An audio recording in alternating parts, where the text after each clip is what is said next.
Okay, so let's do, maybe marketing opportunities, which means, potential buyers.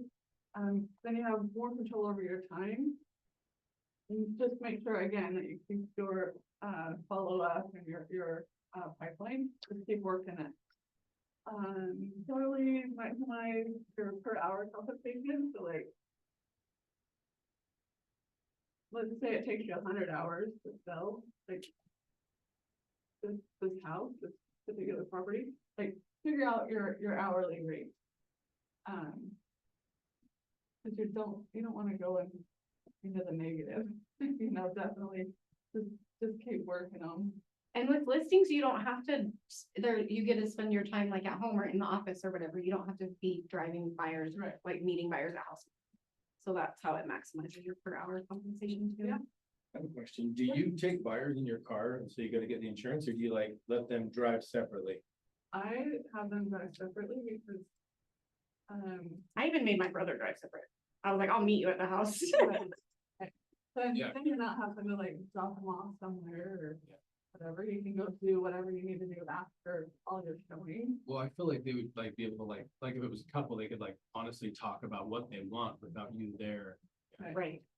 Right, and that's, so one of the things that I do with my clients, so I don't push people, I'll be like, hey, you guys know together, you ready, let's do this. Nope, I do the, how about you two go home and talk? And call me later. Or I'll check in with you in the morning. Yeah. So. That's a good opportunity for them to talk in the car. So yeah. And I kind of do the same thing with my sellers, like I'll present offers and I'll be like, hey, we don't have to make a decision right now. Our deadline's this. But we have to have time to put that, and we're gonna do a counter or we're gonna accept. I need to know at least by this time. But and it works both ways. Okay. Then with seller listings, you are on the front end of pricing, so just make sure that well, you're gonna do your CMAs and like work the CMAs too. Property marketing, seller listing, brings you more business. They do, like you're gonna have buyers that drive by all the time and call you. If you can, try to get a lender. I've had a lot of luck with this too. So if you get a lender that wants to put a sign out front of your listing for financing, then if they call and they say, "Hey, where did you see my sign?" Then usually that lender will kick that lead back to you if they don't have an agent already. And remember we talked there the other day about so I do the rent the lease option to buy. So a lot of people will drive by a house and they don't think that they can afford it or they don't think that they're qualified, and they'll just kind of like, I kind of say kick the tires, and they're just kind of like curious. So when you sometimes it will kind of scare them with talking to a lender, just like I'll give a conference call with the lender, and then that way they've already been talking to you, so it's not so scary to call another person.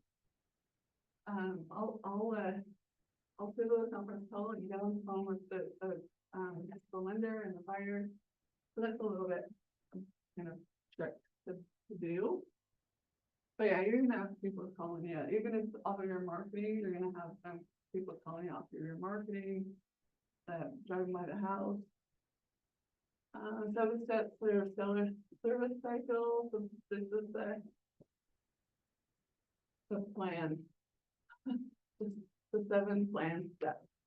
So lead conversion, then pre-listing appointment, listing consultation, service and marketing, servicing and marketing, sorry, offers and negotiation, contract to close, and then post-close system. So like, how are you gonna follow up for future?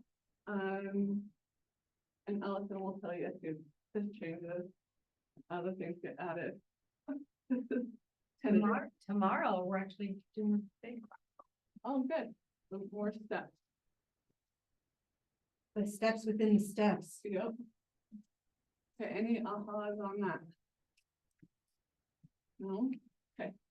And we can, you guys can ask questions during the whole process. The seller one is super similar to the buyer one from yesterday too. They're very similar processes. Probably. Except for the lending part is probably the only difference. Well, no, never mind. There's little nuances. Yeah. So I get the appointment. So. How am I gonna word that? How do you guys? Have you guys been on appointments yet? No? Is it there Some yet? of them have. I went with Allison. Did you? Oh, yeah. And I took the listing. That's right. That's always a bonus when you have somebody shadowing you. I do try to let people shadow me every time I go out. If I, you just happen to be in the office and I was like, I have an appointment in 20 minutes if you want to go or whatever it was. But I will always let somebody go with me. I'm not afraid. Some agents don't want people to go with them and shadow them. Some people are uncomfortable, but I work SOI and my whole SOI knows what I do for a job. So they just expect me to bring people on appointments with them. Um. They're not that scary, so like, I don't know, I just try to. Be personable and don't act fake, cause I can see that. You know, get as much information as you can, or like when you're setting an appointment. So just start asking questions. You can get a lot of the information off of the MLS. Or even county records. But then just start asking questions. When was the furnace updated? When was the roof done? Like, ask those questions. I get those questions first. But, and then. So that's part of your lead. So if you get somebody calling you saying, you know, I want to list my house, can we make an appointment? So then, yeah. Get as much information so that you can, one, get a contract started. Have you guys seen the listing agreement? The ERS? What, have they seen that contract? They did in school. Yeah. Okay. So, one of the key things, though, I'm gonna tell you is on it, just watch your dates. Cause, or it's such a habit of saying, like, just putting like today's date. Like, my listing agreement, my listing agreements, my buyer agreements are all for a year. They can get out of them at any time, but they're all for a year. So. If you do them for a year, just make sure that it's the right year. But if you do it for today's date, you just signed a listing agreement for one day. Expired, yep. So, just wait, yeah, read them, and read them again. And come to contracts class. Sean and I teach a contracts class once a Yeah. month. Definitely, I look over the contract, make sure that you know your dates. The one thing that I do, and I make my CC do when I go under contract with anything is put the date for all the contracts, so the disclosures, like when we're gonna close, like In your calendar, right? in my calendar. Yep, So that's that, what I do. I'm aware and. It's like seller disclosures after 1 week, due diligence deadline, 2 Yeah, weeks. whatever the contract Financing says, deadline, so 3 yep, weeks, yeah. I make sure that it's in my calendar so that I am aware, like, oh, we've got due diligence due and. We have an inspection that's gonna happen tomorrow, so we need to extend that out. And then. Talk to your seller, find out why they're selling. Like, some people are like, well, we wanna buy a bigger house, okay, so what does that look like? If they're gonna buy a bigger house, you have funding in place. I already talked to the lender, let's do that while we're getting ready as well. So, there's several steps that you can do to navigate that, and you can help them with their purchase.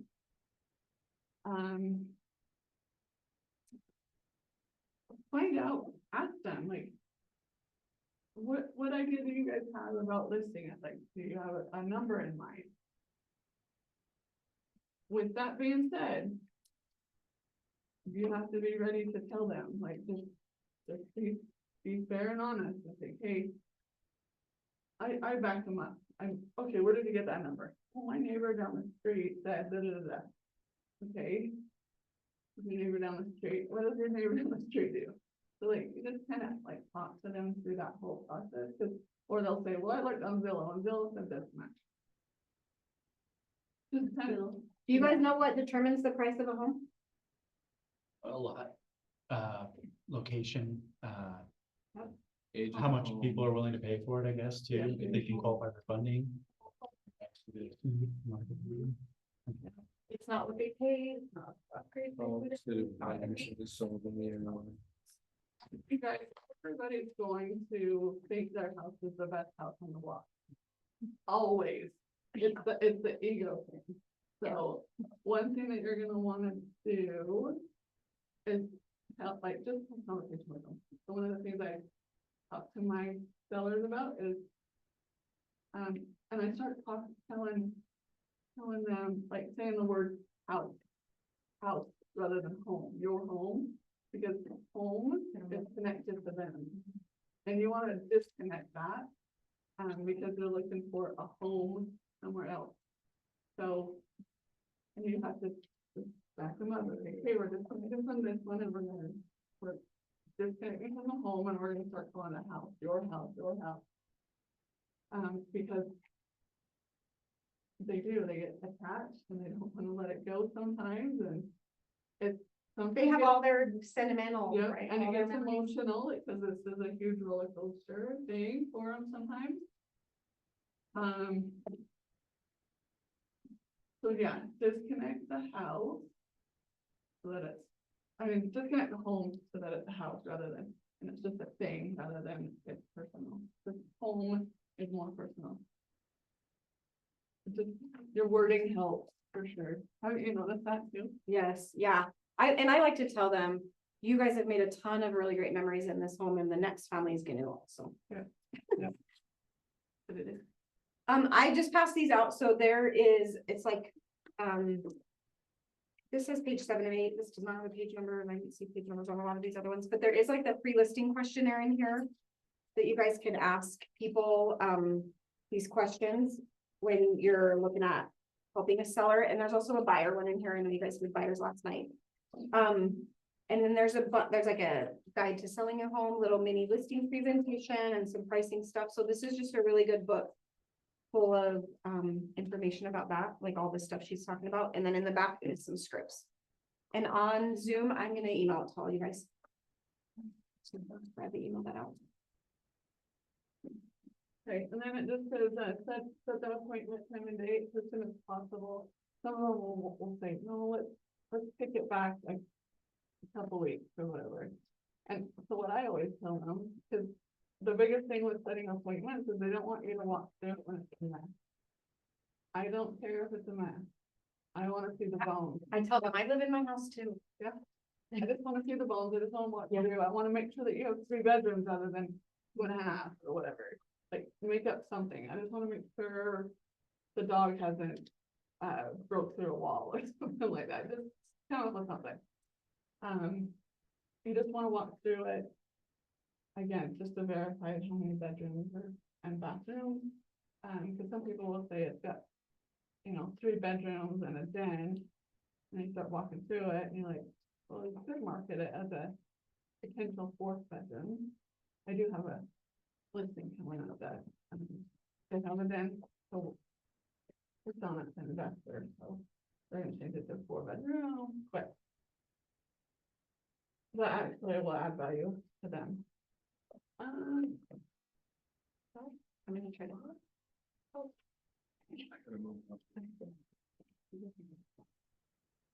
sorry. There we go. So, what sellers want most from their agent, help them price their home competitively. So this is where, when you're talking to them about price and Zillow and their neighbor and where you're. Looking at all the numbers, you don't wanna be priced too high, so that you're just gonna sit on the market. You know, and Allison and everybody, can help you figure out price points and stuff when you guys go to the listing. Ask everybody in the office to see. They'll be happy to sit down with you. Then help, sellers marketing homes to potential buyers. I think the hardest for me on this is, or what I've noticed is marketing the homes still means that the pets need to go. So they'll, like, you know, they'll leave a dog dish, what you're saying. like a dog dish will be out or something, which is fine, unless it's not in your house. So try to clean up all that, like, so that it's not noticeable. What do you say, Allison? To help them, Keep it straightened. oh. Well, to market it, so like if you're gonna do showings or whatever. Mhm. I do in-house marketing in mine, Oh, so with the flyers little and cards, stuff. yeah, that say like, hey, the furnace was replaced in 2022. Yeah. This room, they used it as a craft room, but what are you gonna use it as, or whatever, so that they can visualize themselves in the home. The solar's paid off, I have a lot of those. Yeah. So I do that to help market the home in, Do you guys know what she's meaning by that? I can, If people can imagine themselves in the home, then they wanna. Yeah, so she, throughout the house, she has little I cards, can get them. like, I have could my be little card. sticky or whatever. I wouldn't do stickies because they don't necessarily stick. But, you can tape them onto like the furnace so that people know that, yeah, the furnace was replaced this time. It's got a new water heater, yeah. You say if you go to a listing and you walk in, like you can smell like urine, like from pets or whatever, like. I'm gonna tell you right now, if you get on Amazon, there's a odor thing. Oh, yeah. $50. Ozonator. Ozonator, yeah. You get Oh, an wow. ozonator, then you can just have that running for a couple days before. It'll tell you how long. These are like examples of the cards. So like this How house do you have had that like a cupboard, conversation with belt, could bump with your knee and open the, or do you like carve it secretly? I'll So- tell you what I did. Oh, go ahead. You go. Well, I was gonna tell you what Claudia does. Okay. She says, taking off my friend hat, and putting on my realtor hat. We just need to let you know, that we can smell, you know. we can smell pets in the home, put it that way, maybe, not like.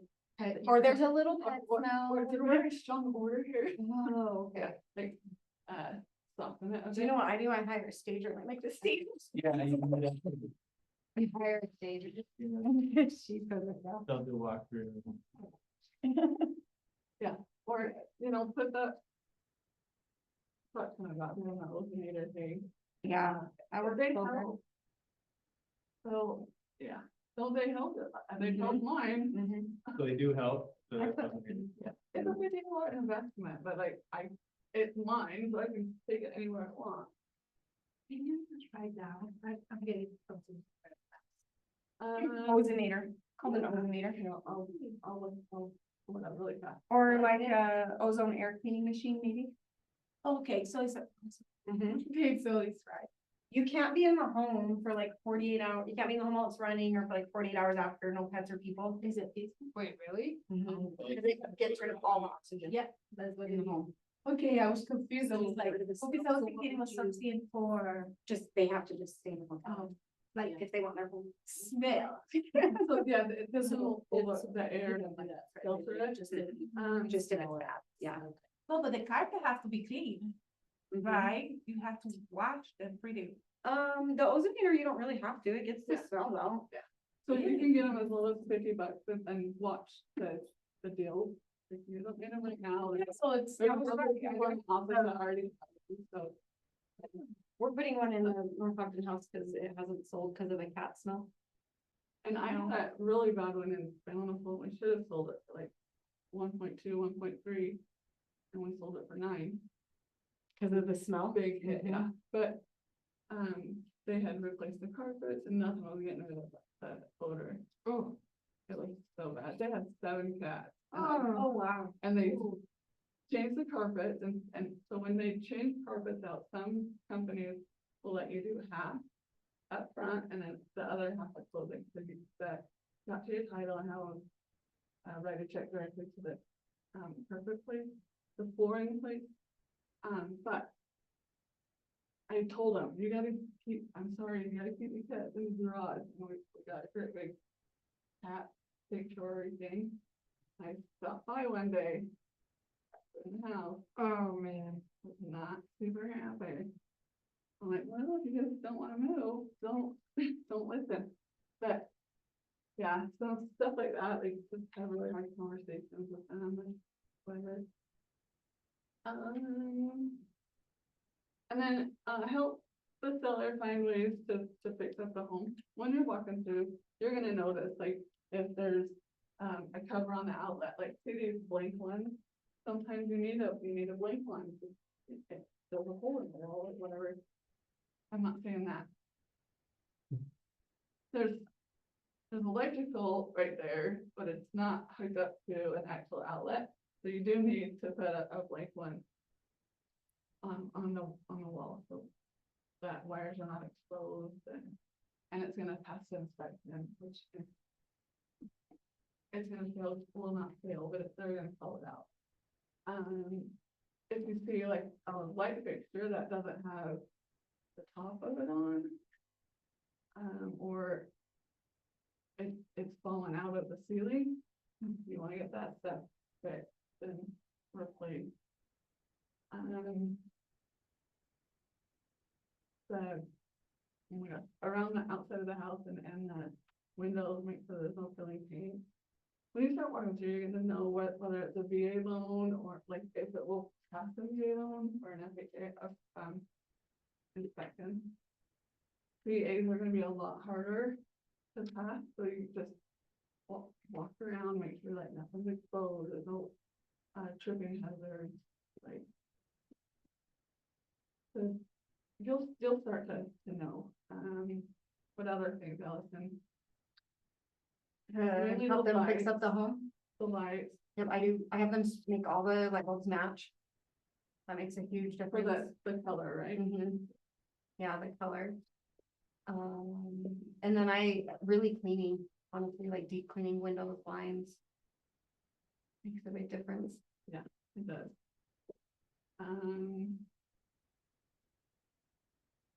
One thing that I do, probably a lot of people don't do, shake the toilet.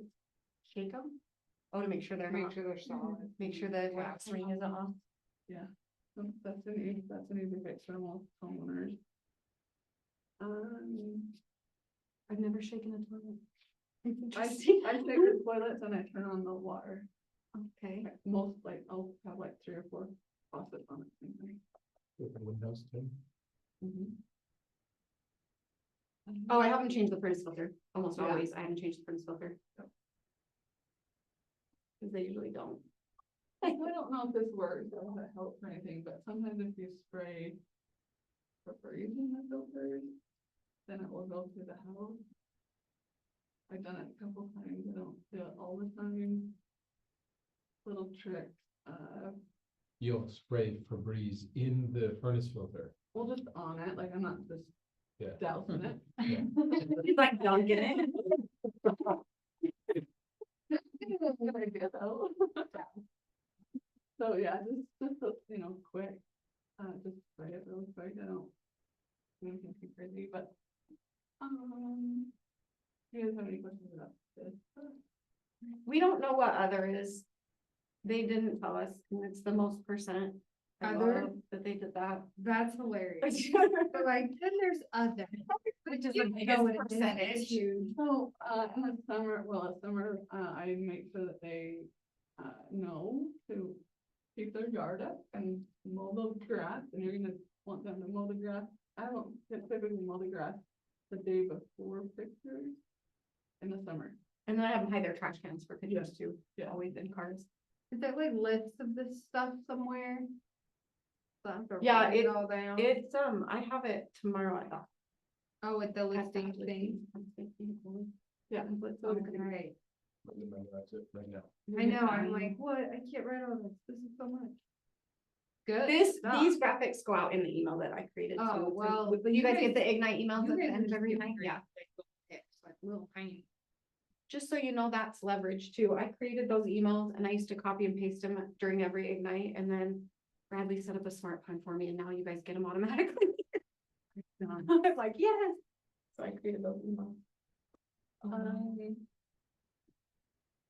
So, and another thing is, You go over these things after you like have them sign the listing agreement. yeah. I do. Okay. That's what we do. Yeah, If you don't break it up into chunks, then they're gonna get overwhelmed and they're like, I don't know where to start. So I do like chunks of it. so how do you do that? Like, what do you start with? Like, if you were to have to break up that, how are you doing it So, timeline wise? Like, okay, so like, let's say I'm at a listing appointment and we're gonna list it in, let's say 5 days. So then I say, okay, we're gonna have, usually I'll text my photographer a couple days before and get a couple of days, like days and times.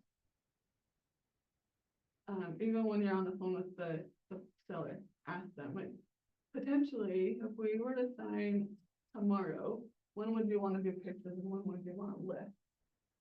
So then you have an idea already, like, okay, they wanna do pictures on Wednesday, perfect. Then, to get that done, to get ready for pictures. I give them the list, this is what we gotta do to get ready for pictures. Work on that list first. After pictures are done, then we're gonna go over here to this, so like, if we. And some of this stuff, you do need to like, look at it. A little bit closer. So like, let's say. That they have a great big picture window in the front of the house. But it's got a great big crack in it. Can my photographer fix it? Yeah. That doesn't need to be fixed immediately. Two. I was hoping you were gonna. Sure. It will need to be fixed. It does need to be fixed.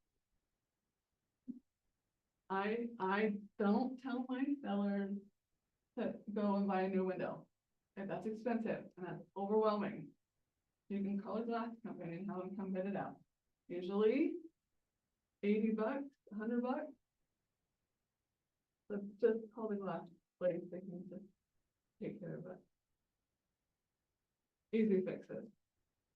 Or like you can tell the clients, like you can get, it will be good if it's like If you the want. buyers, I mean, the buyers. You can, the broken windows are gonna get called out by an FHA appraiser. And so you can wait for that to happen. What happens though is the FHA appraisal will have to go back out and re-inspect most of the time, and they're gonna charge the buyer then another $100 to do that. So that's kind of why, but I've left them for buyers to ask them. If it's not the main front room window, it's like a little basement bedroom window. Yeah. Like, we'll wait and see if the inspector gets it. Did you talk to them about those addendums The FHA and VA. for repairs? Not in Ignite. Oh, I'm sure nobody has. You can. Just one of the tricks that I do, I don't put any of my repairs on an addendum Oh, yeah, I don't either. Yeah. I do them through email. or text. Yep. Because if a lender sees that, oh, it needs a new roof. And it's not the lender, honestly, it's the underwriter. Right, If it's the the underwriter. underwriter sees that. I'll pull it. This needs to be fixed before, so then you're supposed to get kicked out. So, just a little trick on that. So I negotiate all the repairs through email or text in writing or even Yeah. verbally, but then I'll send the addendum over once we've agreed to the repairs so that it's still in the contract. Okay, I don't do that all the time. If it's things that I know that's gonna get called out and kicked out, like it's gonna get fixed anyway. Like before closing, then there's no reason for that to happen, but if everybody's on the same page. I'm gonna send over an email saying, hey, we've agreed to this, right? And it's gonna be done by this time. So then it's not on an addendum and then it doesn't kick you out, and I've had them do the roofs and come back out and. Foundation stuff they get all the time. Yep, so if we can not have to deal with that, the better. That's not like skirting compliance or anything? No, because you're gonna, repair it before it's closed. Right? Allison or no? Well, it is certain Okay. compliance. But you can run your business however you want. I If the buyer doesn't do the repair, I mean, if the seller doesn't do the repair, she doesn't really have a leg to stand on. yeah, and You're just usually, trusting the people to usually do if it. it's not done, like, let's say, they say, we're gonna have this window fixed by the 25th and you're closing on the 30th. It's not closed, if it's not done on the 25th, we extend it out. Mhm. So I'm not closing until that's done. But I've had so many things pulled up. So okay, so like logistically. You say it has to be done like how many days before like the financing deadline or whatever? Is that what you do? Yeah. How many days? Like two. Okay, So just for an example, I had one that, you put it on an addendum for like a roof. Well, the appraiser gets it, and then the appraiser calls out, and like, it just kind of stacks up. So, and even if it's just a dumb thing on the roof, like it needs an end cap or something, like, sometimes it will get called out, sometimes it won't. So. And if you're not sure if it should go on the addendum or not, ask the lender. Cause they'll know what the underwriter's kicking out oftentimes. They've worked with underwriters Mhm. a lot, most people have. I just looked it up. It says 27% of sellers used their previous realtor and didn't really care about, they weren't expecting anything from their agent. Oh, okay. That's what it said. I don't know why they just didn't say that there. So, build confidence and trust, so,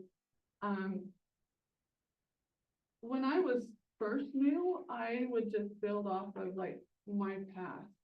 Like in my past job, but I wouldn't say in my past, but like, I'm good at this, this and this, like if you're good at organization and timeline, follow-up, like whatever you're good at or whatever you've done well in the past, bring that to the client.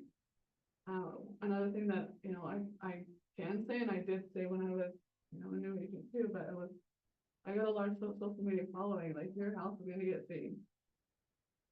And then they're like, okay, so like, how much is that? I'm saying like, whatever, 50,000, but you're like, pull it up, you're like, no, like, we're gonna do everything that we can to get, you know, more eyes on your house, and it's not just in Utah. There's outside buyers gonna see it too. So whatever you're good at, like, try to translate that into real estate. If you need help, like, sit down with somebody, one of us, and we'll help you. It's a job interview. If you're going on job interviews, you gotta like get them to like you and sell yourself and be your own cheerleader for a minute. So, and some people have a hard time with that, but what is that saying? Take it till you make it. No. Just keep doing it, and you'll get good at it, or you just keep taking it. It's a win-win. So simple appointment tactic. Show the benefits, so show the benefits of selling their house, show the benefits of you, show the benefits of the market. Take back clothes. What do they mean by that? The take back close is like if you can do it, if you can sign with me by 5 o'clock today, Oh, like, right. then we can get this done. Okay. For this price, but if you can't, like, so if you sign with me by 5 o'clock today, I'll hire cleaners for 5 hours to sell your house, but if it's tomorrow, I can't hire the cleaners. And so it's like you give them something and then you take it back. Well, and also like thinking of the cleaners, if they need a dumpster, like find somebody you can partner up with a dumpster. And sometimes on those take back clothes, you can be like, hey, I can get a dumpster over here. On this date, I'll pay for it, but I'll pay for the first load. Yeah. But then, it gets them motivated to like fill it up. First load. Of dumpster. Dumpster load. I said, like, take it to the. she's not gonna pay I for the whole literally neighborhood to clean out know a their mom dumpster. So for we her wanna do, like, birthday asked for a dumpster. Okay. Yeah, there is. Like, not to have, but like to Just like rent, come. so she could go through her house. So like, it's legit, like, I didn't realize how legit it is, cause me, I'm constantly throwing crap out. I just can deal with it, some people like need that. So that makes, I like that, that's huge. I literally know people like, yeah, you know people like that, yep. Well, and since you know people, then maybe they can like work a deal with you where it's just the dump fees and not, Yeah, or all the other stuff, like they jack it up. yeah, that's, I like that. So just some ideas on things that you can offer. Um. With your photos, some photographers do videos. So then tell them, we'll do a video, do drone shots, whatever. I wouldn't pay for drone shots if it's just that house in Roy. But if you're up on a mountain, do drone shots. If you're out in Hooper and there's acreage, do drone shots. So, There's so much good advice here, I'm like, I don't have room, oh my gosh, it's such good stuff. I wanna say the closes, we're gonna do a class on Wednesday, February 26th from 2:30 to 4. Called Bites and Insights, which is our little mastermind, and we're gonna talk about the 10 closes. To at that and practice those. We can say that again, February 22nd. February 26th, so Okay. Wednesday, February 26th from 2:30 to 4. And it's gonna be the 10 closes. is that a CE or is it just a class? It's Bites and Insights. Oh. Mastermind. The food usually. Tommy sponsors. You know, Food? sponsors our food. Kaylee makes sourdough every time. Then negative, positive flow, so. I just talk to them like. About their positive sides and their, like their pluses and their negatives. Like if you sign with me, I can get this one sold, but if you Yeah. sign with this other agent, they might not be able to. And I give them what they're looking for. I wouldn't say everything that they are looking for. It's a compromise, so you're negotiating your fees too. So one thing that I tell my clients is everything's negotiable, even my fee. It works. You know how many listings I've taken that were less than 3? Not very many. Not now. Yeah.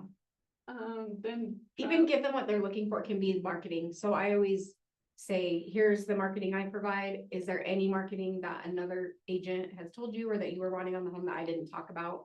And if they're like, yeah, we want like an open house or something, obviously I say that in mind, but if they have a marketing thing that I'm not doing, I'm like, okay, I can do that too. And when That's they kinda want give them what they open want. houses too, like, ask what their expectations are for those open houses. So are they wanting 1 open house or 5? Like, make sure that you're aware. And if they want 5, I'm gonna be like, okay, after 3, we're gonna do a price reduction. Do Well, the I'm other just 2. gonna Yeah. throw numbers out there and tell them like, I'll work with you on the open houses. If I can't do them, I'll get another agent that I can partner with on these open houses. So that's option. And then assume close and then the tie down. Assume close are just like, okay, let's go ahead and sign right here. Or when we work together, we're gonna Yeah, have the photographer Just now know. or whatever. like just assume that it's your listing, like you're not losing it. And a tie down is like, if you, wouldn't you agree? That's a tie down. If you come to Conversation Frameworks Monday through Friday from 9 to 9:30, we talk about these closes too. Okay, And there's a script book in the back of the little packet I gave you too. the scripts help, so go over them. Find somebody that you know that's gonna trip you up. If you're practicing scripts and you know that somebody's not gonna be nice to you, like. Use that person. Yeah. Cause. Not that you're gonna run into that, you might. Typically no, but it's better to be prepared. Questions versus objections. When a question is asked, just answer it, and then if an objection comes up, just address it. So like, they're just asking questions. And I check in with them throughout the process and, just give me questions. And they'll. You don't want us to do the Ron Swanson thing where just ask another question? But yeah, and then if they have any like objections or anything or concerns, like just address it, like, That's a big deal to me. That's a big deal to you. I freaking love Parks and That's my corner. right? Oh, I love it. So like, if they do say that, if it's, if that's a big deal to me, okay, what about that is a big deal to you, like, how do you want us to fix this? Like, just, just handle their objections, you'll know. Then any aha. There's a lot. I wrote all over this page like crazy. And I'm top fast, and I'm sorry. No, you were actually great. I just wonderful ideas that I'm like, how do this is such a good idea. I don't even know how to think of it. Like, why we come to these things. Well, and I wasn't perfect when I first started, you know, and I'm still not. I was gonna say, I'm still not. No, at all. And I'm gonna tell you too, and I think I've said this before, I say this a lot. Don't look at what other agents are doing. Like, do for like, hey, like, good ideas, but Don't compare. no, cause if you go like, let's say you go on Christy Nielsen's Facebook, and she's got all these cool things, and you're like, no, I've been doing it for like 20 years. No, like, yeah, don't get in that. What is it, FOMO or whatever, Yeah. don't do that. Well, just don't compare. Yeah. And I learned that early on because my real estate goals were honestly super low. I wanted to close 3 my first year. And so I was like, all these agents are crushing it, but I was over here like, I did more than 3, like, and I felt like a winner. But other agents were like, oh, you only closed 8 your first year, and I was like, well, I'm proud of that. Right. Just because everybody has different goals. We don't know their goals. Yeah, you don't know when that person started their year. They could have started their year in July, so, see, like. And they're working a full-time job on top of doing real estate, you don't know, so. I kind of just try not to compare. I think that was the hardest thing for me, because I was like, I'm not hitting what they're hitting, but they've been doing it for 19 years, so, like, just. Keep your goals of, you know, do better the next year, do better the next year, a little bit at a time. But try not to eat the elephant all in one bite. Pre-packet listing, so she's emailed the pre-packet listing to you, or how, or is that what you asked? This just had a pre-listing, the interview, Oh. yeah. So, purposeful approach. Just try to be natural, like, don't force the conversation. Well, and really, this is about having a system. So this is one of our 6 personal perspectives. I don't know if you guys remember that from the first Ignite. And then we teach 6 personal perspectives a couple times a year because it's so important, and it's in the Millionaire Real Estate Agent as well. But to go from entrepreneurial to purposeful, you've got to focus, follow the models, the systems in order to have the breakthroughs. So some of those models and systems are things like having a listing presentation that or a system around listings that you're using each and every time. So you're not reinventing the wheel every time you get a new client. And that's how you can get through the natural ceiling of achievement. So she sent the packet, right, in the email? What packet? The listing, pre-listing. packet? This No. one will go. Okay, so what I was gonna say is sometimes. Like for your systems, put it in a packet, so have it in like a binder or something, not a binder. Yeah, this is my listing Folder. presentation, and I make these up about 5 or 10 at a time. And so I just have it like I can pull this part out. And then this goes with me, and it has my listing presentation. I'm gonna leave this out for you guys to look at. This is what they keep. And then once they sign with me, then they get all this, what I call it my like, what's next.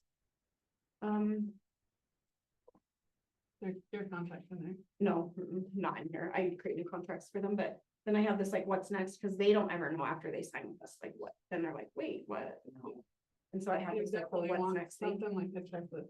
So I brought this out because, and I had I thought we were taking buyers, so I had my buyer went out earlier, but I like that I don't have to think about it. I'm like, okay, I can just grab it and go. And know what's there, Mhm. and have like a bunch made ahead of Yeah. time, so Yeah. you don't have to like, oh, wait, I gotta get my crap together.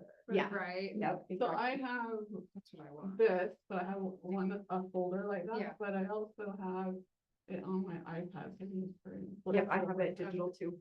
So you can maybe like even present while you're going through it, and then they keep it or something, and then. Well, part of it, yeah. Part of it, Part yeah, of that. yeah, Real part. deep and, but I like that, that's cute. some people don't wanna do the electronic, Mm-hmm. but I like to be paperless, so you'll, like, I gotta scan it on my phone, so I can just read and scan stuff and I don't have to worry about the paper. I still keep it, but I don't like to. Real estate package goals, so pre-sale, build the seller's confidence, like just talk to them, like, find out. Again, why they're moving, like what are some of their goals? With selling. Go over any, questions that they have, ask a lot of questions, but if you don't cover the furnace and the water heater and the roof and all that stuff, that's what everybody's gonna ask. How old's the roof? Was the water heater replaced? How old's the furnace? Does it have air conditioning? What other features are in the house? How many bedrooms? Yep. How many bathrooms? Those are big ones. You mostly can get But that you can get that. information off of the MLS or the tag. You can also just ask When was it them, built? they know more about their house. When And was you it know- last updated? Mhm. What did you do when you What's the updated? what's the most recent renovation? Okay. And two, like when you're talking to them about the house and walking through it and asking questions and answering their questions. Some people will not say like, oh, we got granite countertops. So when you're walking through, you're like, oh, when did you put the granite countertops in? Like, ask those questions. It's just like notice Yeah. things. Oh, this flooring looks new. When did you put the flooring in? Yeah. Do you take notes while you do this? Uh-huh. That's, I was like, how could you not? I would be like, oh my gosh, I can't remember it all. If you can't take notes or you don't think you're gonna be fast enough, use your recorder on your phone and just record the conversation, like. It's just like for my own record. And so I don't forget something, I'm gonna record this, is that okay? And that's fine. Alright, that's good. But that's easy to do.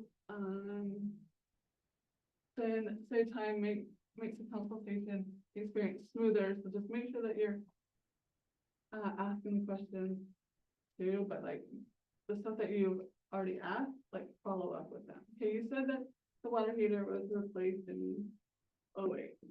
And then all of a sudden you're like, oh, there were 2 water heaters. Did you have them both replaced in 2008? Like, whatever the conversation is, but one of my listings has 2, that's why I think that has 2. And you wouldn't think that it has 2, but it does. Then state your values, so make sure that you're telling your seller what value you're bringing to the table. And if you can't think of anything, then use the brokerage. Our brokerage is X, Y, and Z. Our brokerage takes X, Y, and Z listings. We have very strong listing agents, like, we have trainings all the time. So yeah, you can use the numbers from KW, you can use your numbers, you can use. And a your- couple people have asked me about those, and I did have a conversation with Chris. He's gonna start sending those back out monthly again. Good stop for a minute. So you check your emails from Chris. Oh, wait, did you guys get the, did you get the email? About the twos? About what? Yeah, for I'm my one- profit share. I'm one of the ones that got the, if you guys didn't see that email, our W2s were wrong, but it's just the people that just have their last name on their W2 was wrong. Yeah. I'd already emailed it over to my accountant too. I'm like, hold please. Okay, then change it. Did we already do that? Yeah, no, okay.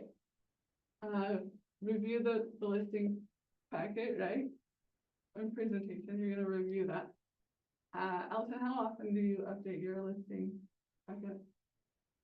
Honestly, I haven't updated it in like 3 years.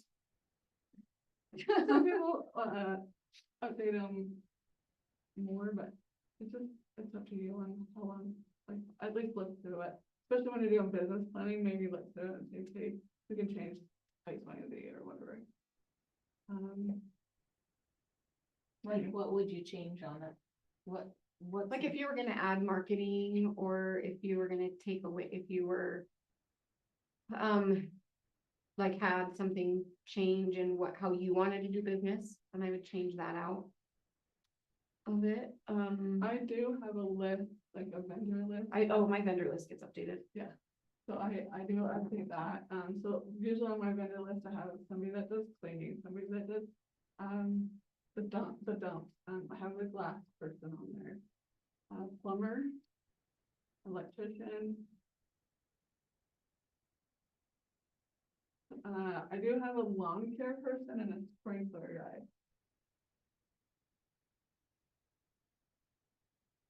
That. Also with your listings, most of the warranty companies will do a listing warranty. So, have that information ready. That's a good value add too, say, hey. And it's free. Yeah. The home warranty companies do that listing coverage for free. So that's another value add. So you can say, okay, I've made arrangements with this company. They're gonna, put a home warranty on your home while it's listed. So what that means for you is they will, like, let's say your water heater goes out. So we've already negotiated that. They'll cover it. You have to pay a smaller fee. So you don't have to pay no, how much our water heater is now? 800. Well, they're like 2,200 if you have a Okay, plumber do it. so they'll just do a smaller fee, and you can talk to the home warranty companies on what those fees are. But Is that with the understanding that they would have, that there'd be a Yeah. home warranty like on the Yeah. sale? Okay. yeah, so when you go to do the listing, say, like IBEX. We'll hold the home warranty for a year. It comes with a 1-year IBEX warranty.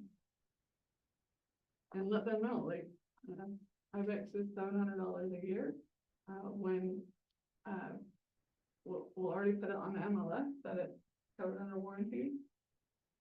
And then, when the buyer, filled out the paperwork, and so that they're not like surprised, well, I don't want to pay a home warranty. Well, remember when they fix that water heater or whatever they fix, oh yeah, well, we want to keep them. So. To me, it's a no-brainer, like, it's good they've had that stuff.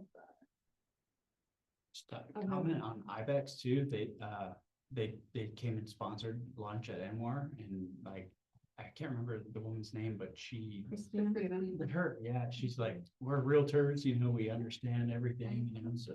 Yeah. They're really cool, yeah, thank you, what her name? I just met her today. Nice. She's Oh, she's so here? bubbly. Oh, nice, yeah. It's really sweet, so I send out good morning text messages like every day, and Kristen and I we text each other every single day. I love that. She's cool, She- spunky. Yep, and she's genuine. Yeah. So, yep, she loves everybody. Okay, then, Like a golden retriever. That's her dog personality. she loves dogs. She probably would love a dog, so if you had a dog, she's gonna love on the dog before she loves on you.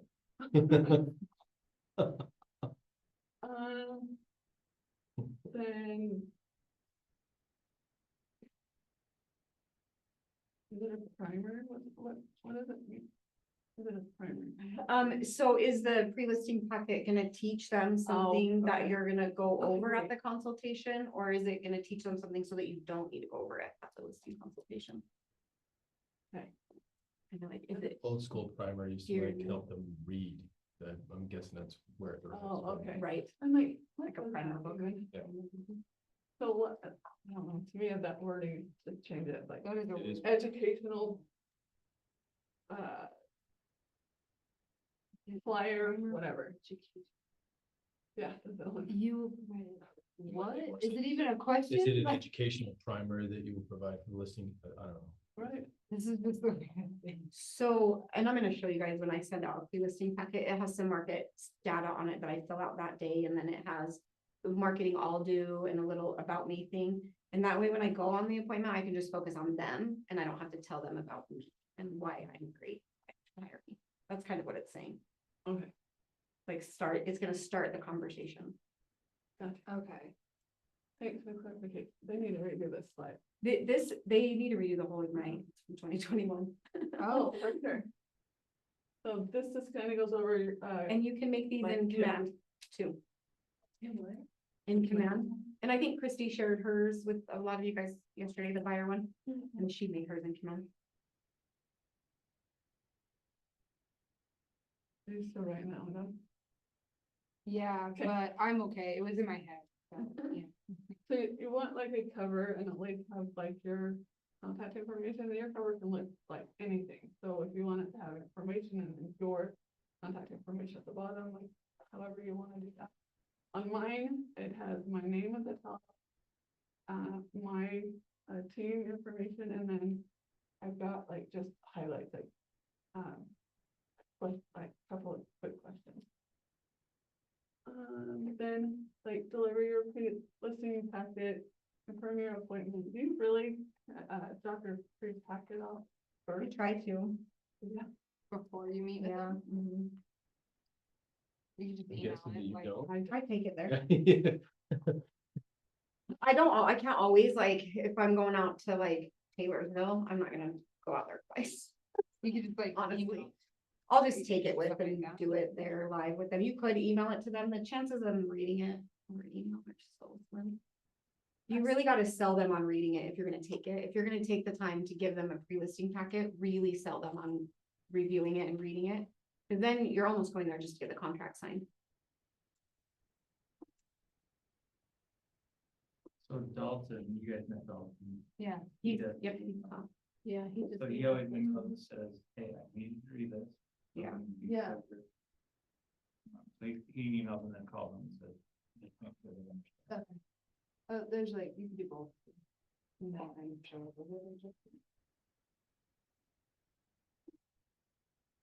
Sorry. He does take a hard copy. doesn't he? You're fine. Yeah. Contact. You're totally, totally. Not So even- much.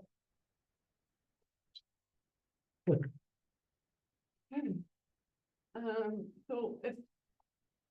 I get it, like, I do send them some information like through text and email before the appointment. I don't want them to get overwhelmed. Right. That's, yeah, maybe not send everything, but like send like, Yeah. maybe a couple like of thoughts for them to think on. So What? if I do that and I send them just a text, a quick thing, like I'll send them, hey, just FYI, get some questions ready for me. And then I'll start, and I'll list a couple things about like. Not the water heater and stuff, 'cause you're supposed to Yeah. talk about that before, but, like, just highlight some of the things like, hey, let's go over X, Y, and Z, like price point. What are you thinking? Just, I don't know, some information for them, like, hey, it's winter. I've got different ones that I'll send depending. And, okay, so let's say. This. You can pull this out and then put it into Canva, right? Like you can take this and put it. Like, customize it in command. I swear you can pull it out and customize it in Canva. If not, I can show you how to do it. PNG or something in Yeah. there. I think you could, yeah. Yeah, and then if you export it, you can make it so that you can screenshot it and just put it on your phone. So that's usually what I do, is I have it already, and I've got a folder on my phone that just says, like, you know, this is for buyers, this is for sellers, and like, just shows them a little bit of information, but it also has your contact information. And that's leverage, because she has the folder on her phone already pre-made, she can just do it over and over. Yep, and then, I do have a checklist on like photos, like photo day, this is what we're gonna need.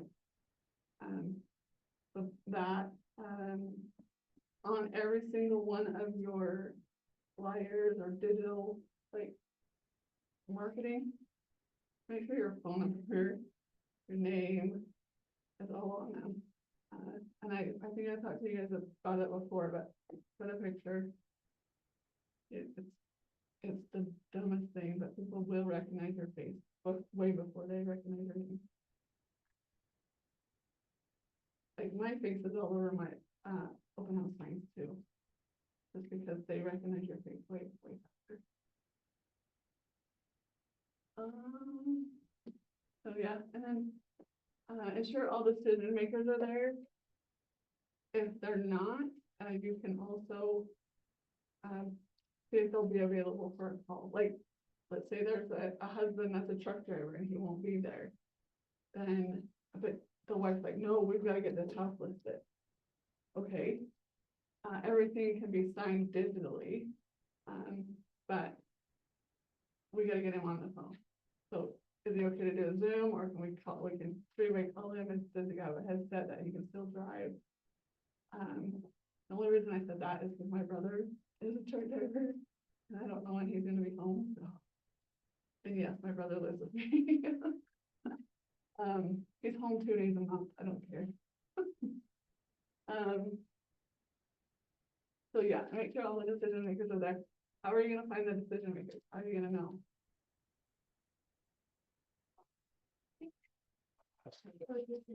You can check the county record. You can check county records and then also. Yeah, because sometimes, They've updated the deed. well, or like, we bought homes and just put them in my husband's name, and I was still a decision maker in that selling process, but my name was on. Well, and sometimes the county records are not updated on the MLS, so if you look on the county records and stuff, you're like, well, they told me that this person, owns it too. You can call title and title will check it. They have more up-to-date information. So if they're not on title, they're not a decision maker. They still are, like she just said, the wife. Holds I'm pretty sure the the first thing. man. My house. I'm pretty sure that like. I'm just kidding. Sure, he could sell the house without I'm me. totally kidding. But he would. Unless you file for divorce, in which case you do that, Happy then you're in contempt of court. I know that because I've tried. Oh, yeah. Yeah, we've got telling your house It's because true. it's a marital asset. I mean, like, I didn't try to sell it, but I was like, what would happen if I did? And they're like, oh, you'll be in contempt of court. And I was like, don't wanna do that. Dang. So, But sometimes Mine- there's decision makers that are on title, like we even have one, where this is already closed now, but it was the girl owns the house, this girl owned the house, but her dad was really making all the decisions about the sale and choosing the realtor, even though her name was on title. So even though like technically she was the decision maker, she wasn't gonna make the decision without her dad. Now that I think about it, I have a situation like that. I think I told you earlier today. Yeah. My parents own the house of my sister, Right. but they live in it, so they would be partly, I think if you. So your parents could My sell it out parents from under that. could, But they are, But they're would not they? gonna do that. Right. They would be decision makers in that. And that's why you have to have a conversation. You're not Okay. voting. so with that scenario too. Is it not quite the same? No, I no, wanna hear. No, you're good. Yes, but you want all the decision makers there. So you Yeah, have so you'd to- have mom and dad for Yeah. sure, cause they're on it. No, Well, yeah. one thing that I was gonna say, take it a step further, is like my house is in a trust. That's, And it's Situation like, actually you don't is. know who's on that trust. wait, are you saying that too? Yeah, so like you can. Then I get to be involved in this, cause I'm on that trust. Well, if the trust is in, if the house is in the trust, It is. then yeah. Shut up. Sister's got a whole nother thing coming. Just kidding. I love my sister to death, but that was kind of a thing that happened without me and my brother knowing. that they bought it, put it in the trust. You can go to the MLS and like, you can go to the, like, So it was like. if you just pull the record, you can see Yeah. like. Oh, I know, my parents were very transparent after it happened, Well, they didn't want you to know, like, I don't. because want we my had to kids know, we had to kind of know, because they put it in the trust. Right. And we are all, us three siblings on the trust. So it's like, if something was to happen to them, yes, it falls on all three of us, that's interesting, so if they decide to sell it or something, it's like, I'm gonna sit at the table. You're like, No. half the time. I'm a decision Or maker. they do sometimes say, I'm like, kidding. That's interesting though, I didn't a know that. representative for the trust. That is interesting. Your Wow. parents probably hold the trust until they die though. They do, thank you. Yeah. I know the situation, I'm just joking, like, but, yeah, that's very insightful Yeah. to know So like about mine's, trust. mine's in a trust and on the deed, it says, Simpson sibling trust, and my brother's on it too. Yeah, Um. If you don't know how many siblings are involved, yeah, not listed on that, not listed, that makes sense. Okay. Well, that's good to know. check that before you have a conversation with the seller. Cause then you can ask questions, well, how many people are on the, who's in charge of the trust? So if you do have a trust come up in the transaction, ask You will. specifically, They're very. how many people are on the trust? There's Well, me, ask who the signer is, Yeah, who's the executor. who's the executor of? Well, let's back up, Okay, because It's just the typically you signer. have, It's a trustee, isn't it? Oh, the It's a- trustee. no, well, so the trustees. I'm getting haunted by my like education, I'm like, So there's trustees on it, so let's say there's two trustees. okay, So you can also name an executor. If you have an executor, that means that the trustees have passed away. okay. An executor is over their estate and the trust. So you don't need the executor to sign it in that instance. If there's only one trustee alive, that's the only one that will be signing. Okay, I take it a little bit step further on that one too. If you have somebody that passed away, then just see if you can get a copy of the death certificate. That Well, title will probably need. they that. will, they'll ask for it, but like, that's what I tell my sellers, hey, they're gonna ask you for this, but like, will you get that ready? oh, really, okay, so you work with title pretty closely. Oh, for seller, yeah, so, but even before I go to my listing appointments, I have title run. You have to, oh, Run it. okay. You don't want to show up, like, what if they're in the divorce, you don't know it, and one person's Yeah. trying to get it signed, and then you're like, oh, actually, that doesn't work, because the other person needs to sign, so the agreement is null and void, or the kind of. Very good. Well, and title will pull and say like, FYI, there's a $20,000 tax lien. Mhm. So you wanna know that information when you're like going to sell and like, Yeah. oh, there's not any, surprises. Awesome. So they can pull that. Very interesting. Super Thank you. quick. Sorry for that little. No, it's really good.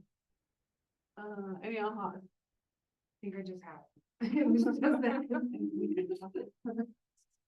Okay, listing appointment. You're like way over. So, do you want me to speed through it or? Yeah.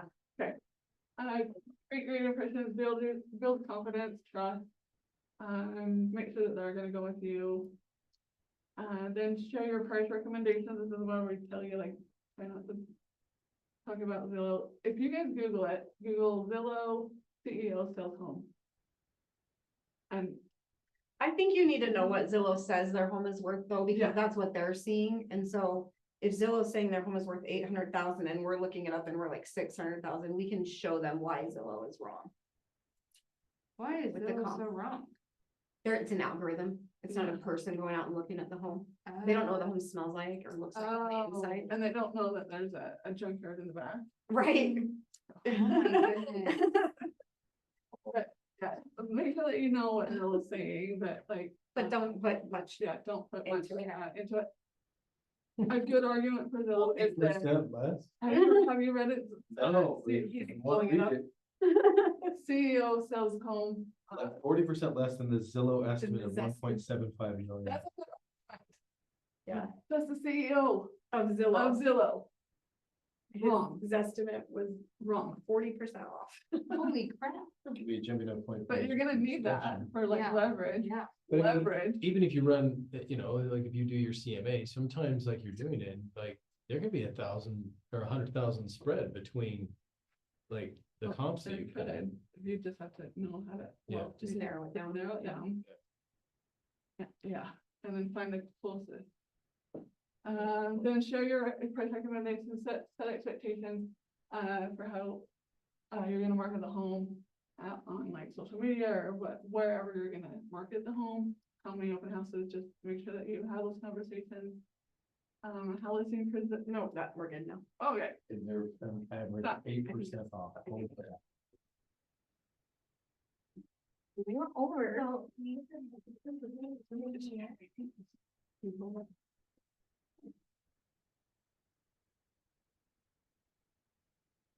what was the Zillow story?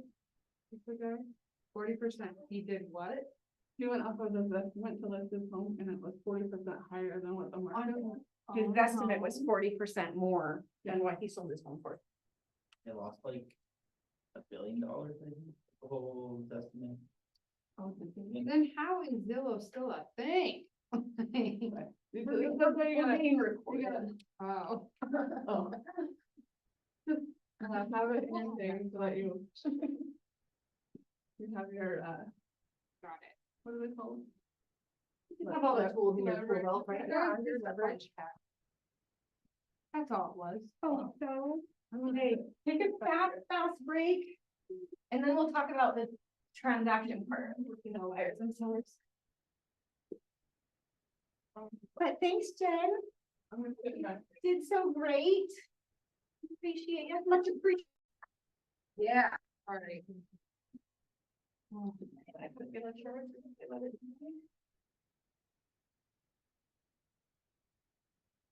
It is.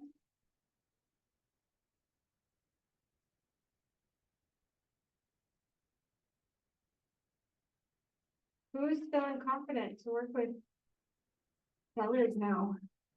You know how to get it, right? Cause I know in this stuff I gotta think Yeah. to do that. Okay. Yeah, what's in there? We are getting there. Well, I'll pass around my listing packet. I'll explain how I do it though. So this is the packet they get that's, even if I'm doing the pre-listing, I do them that. If I'm gonna go send it to them in advance, I put these two top papers in there. So I fill out like what time we're gonna meet, and then I fill out this market stats thing. I fill it out twice, like once for the city and once for the neighborhood, or sometimes I'll do the zip code and then the city, just depending on where the house is. So that is what they would get. This is what they get. And I go over it with them. And then this part is how I know what I'm gonna say. So it's like the script. So I just have this dialed in and I've done enough, so, I don't have like a whole script thing, but I just know like, hey, tell me what improvements you've recently made, tell me why you're selling, is this your first time selling a home? If it's not, when's the last time you sold a home? Where are you gonna go when this home sells? What's your timeline? And, if they're like, we need to be sold in 3 months or whatever, I'm like, are you familiar with the length of escrows? Like, once we get an offer, we're under contract for 30 days. And in this market, it's taking 90 days to go under contract or whatever the average days on market is. So I talked to them about that. Are there any projects they want to finish before they list the house, and what's most important to you? And then how long have you owned it for? Like, what are your expectations of me as a realtor?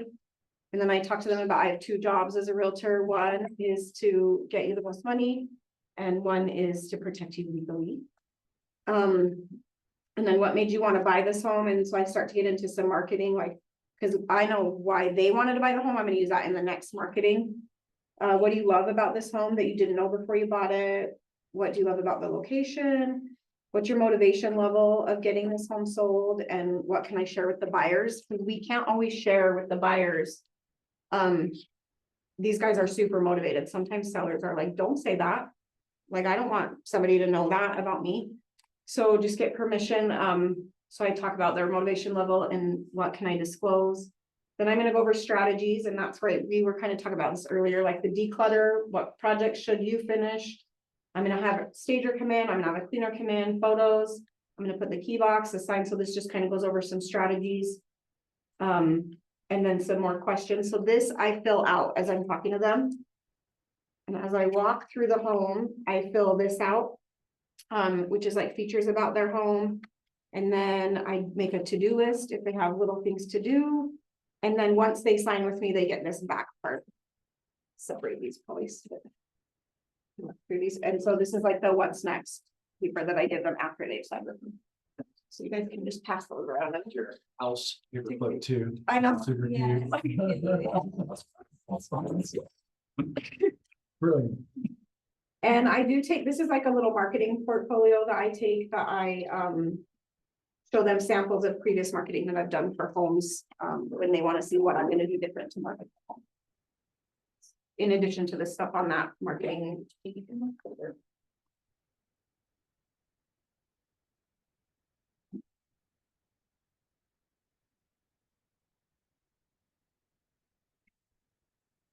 And that is in my Google Drive. You guys got- It's like it's set, as soon as everybody else sleeps. it's just- What? It's cold. Oh, now it was so hot earlier though, huh, in here. It's crazy hot. You guys do that quicker. I know words, so losing. Here it is. Is everybody back? Are we waiting on anybody? Okay. We'll just get started since we're running a little bit late. So we're gonna talk about working with buyers and sellers. I'm gonna go a little more in depth on sellers than buyers. We're gonna go through the buyers part a lot faster. Buyers, it's really the same process, like once they start to get under contract. So. You guys are in the transact, you'll need 4 more classes after this. We're gonna talk about how to have success with clients, success with buyers, success with sellers, success with other agents. I'm gonna read this quote, I'm not gonna you guys read it. So virtually every top producing agent we have ever worked with has a deep and almost inherent sense of service.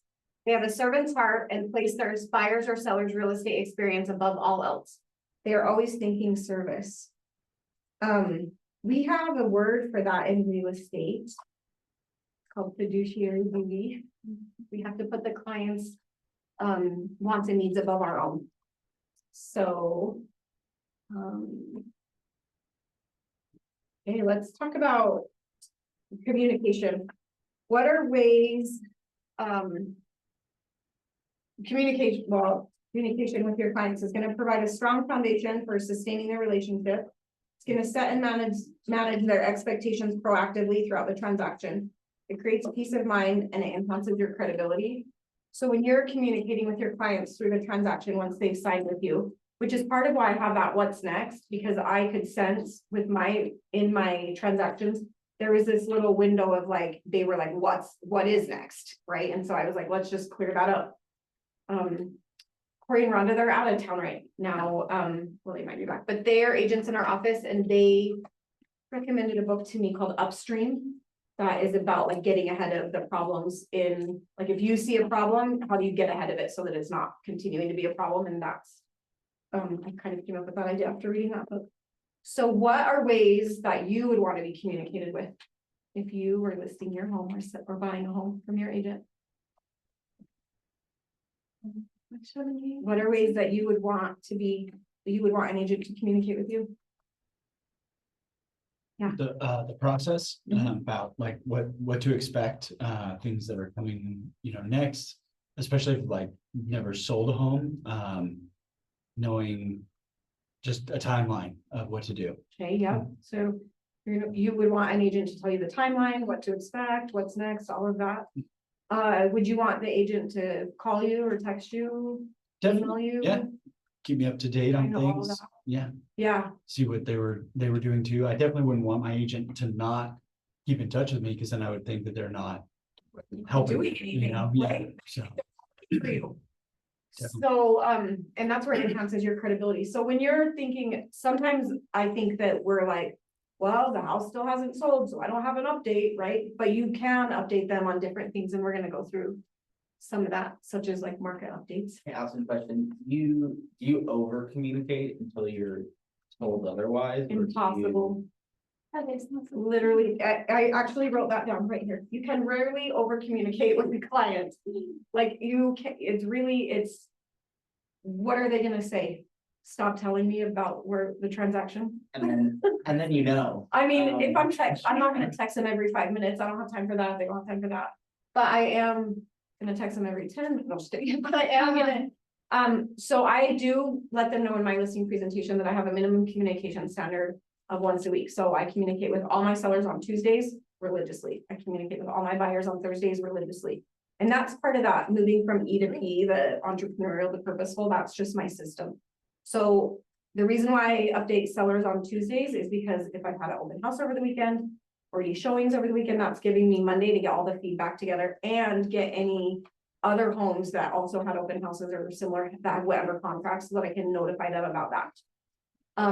In my seller system class tomorrow, you guys will see the emails that they get that talks about all the marketing that I'm working on and all their competition. And that email goes out to them typically on Monday nights so that they can review it before I call them on Tuesdays.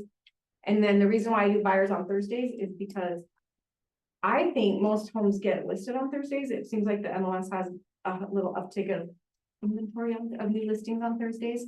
When I was tracking market stats, and so I talked to them on Thursdays about the new homes coming on the market and are we gonna go with homes this weekend? So that's like why it's those days for me. You don't have to follow my system, do what works for you. So we have, any other questions? Did that answer your question? We have 3 levels of service. So purpose, value proposition, and fiduciary. So what would be a purpose? You guys know what that would mean? Like, what would your service be for purpose? This is kind of a, I don't know how to ask that question correctly. Like, what, why like you're letting doing them know what your purpose is, right? Yeah, why you're doing Mhm. this, why you're doing this service for them. Yes. because you care, Yep. because you Perfect. Want the best for them. Mm-hmm. Yeah. Achieve their goal. Yeah, Yep. yeah. And achieve their goal, yeah. So I think you wanna, for the 3 levels of service, you, for purpose, you wanna have a clear understanding. You want to have a clear understanding of why they should hire you, so that you can communicate with them a clear understanding of why they should hire you. But you gotta know why they should hire you first. So you guys see in my little packet, there's like a why sellers hire Allison I just, thing. yeah, I was just looking, going, And oh my so- gosh, that's so good. I need. to I do have that and I have a why buyers hire Allison on those 2.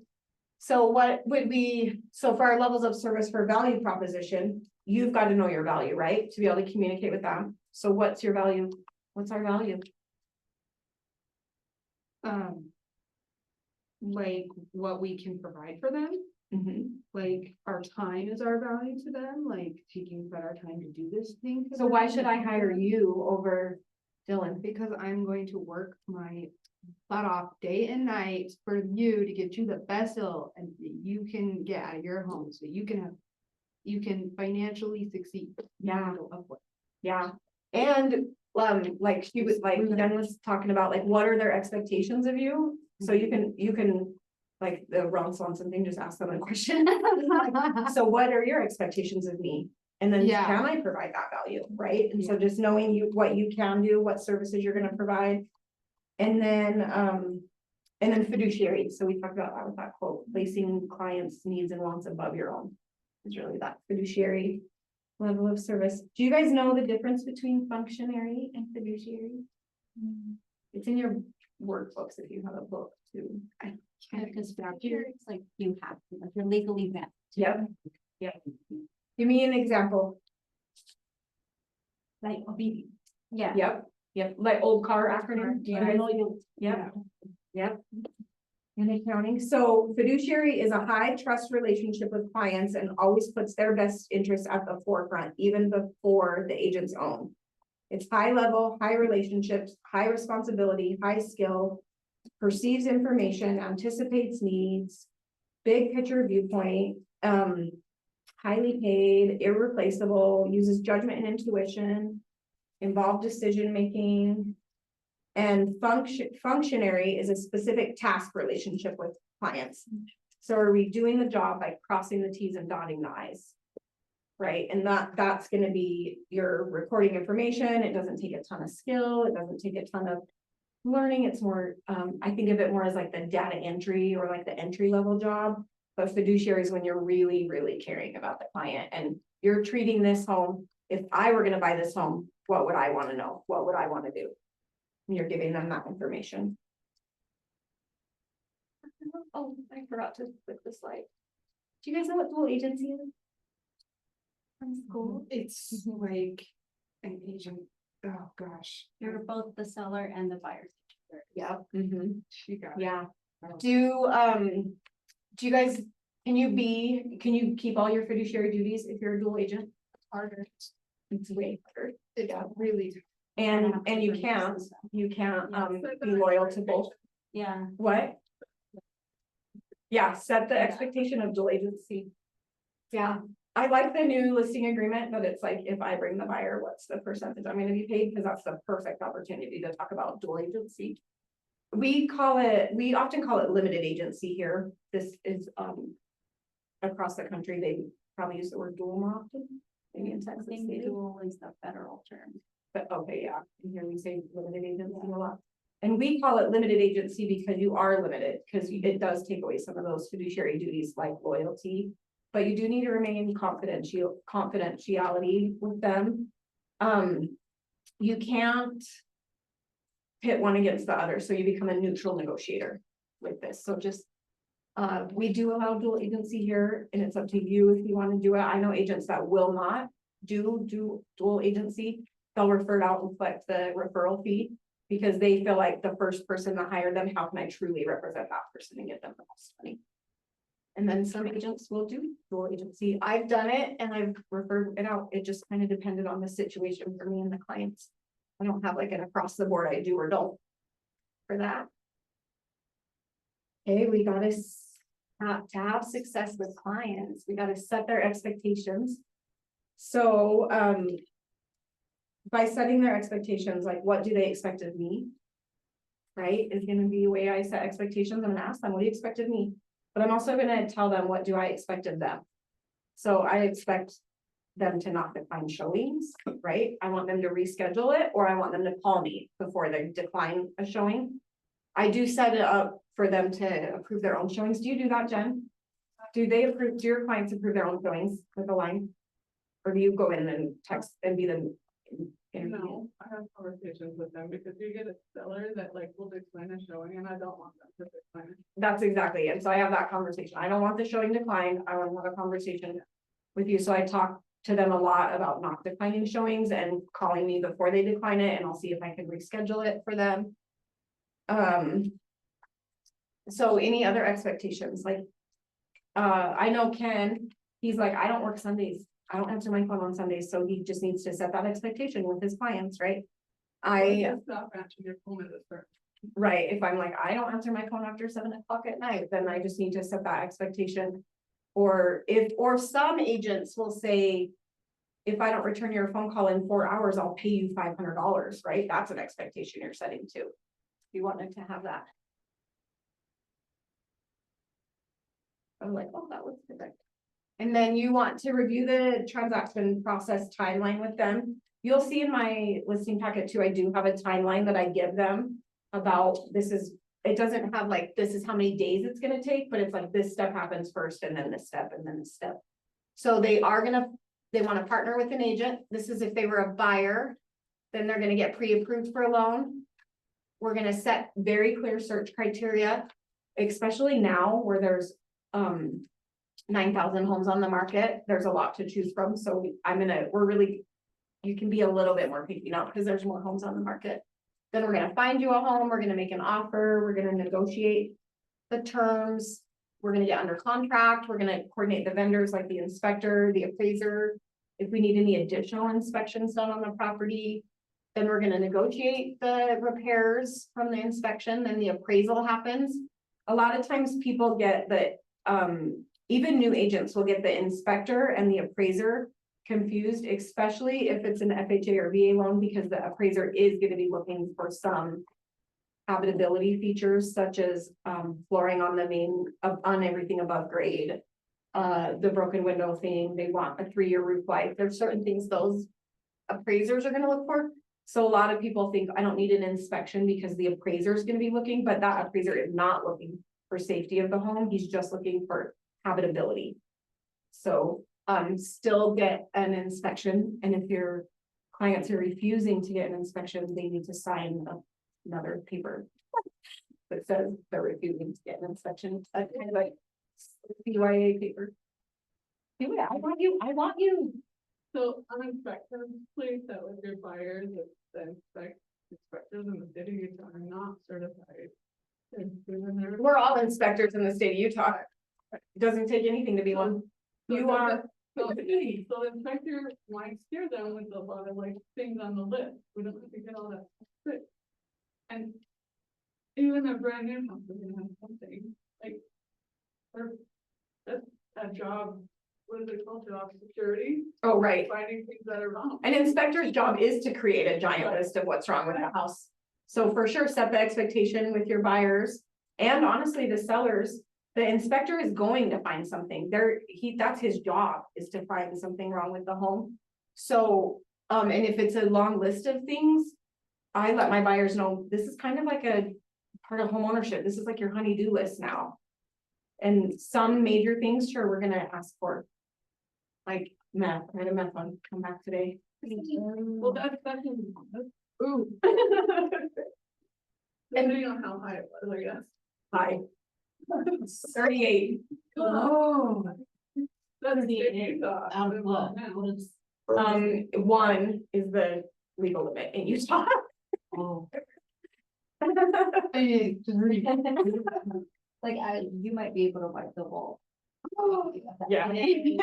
I should. Just kidding. Oh.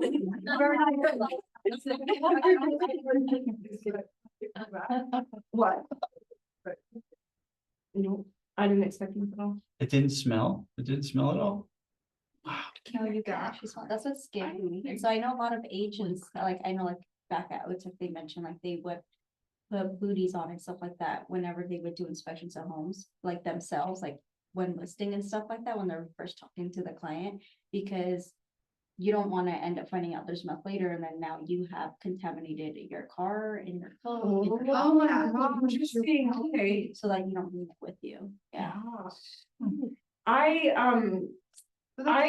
see that perspective and they've already walked all over Walmart and so like. It's like, it's, you know.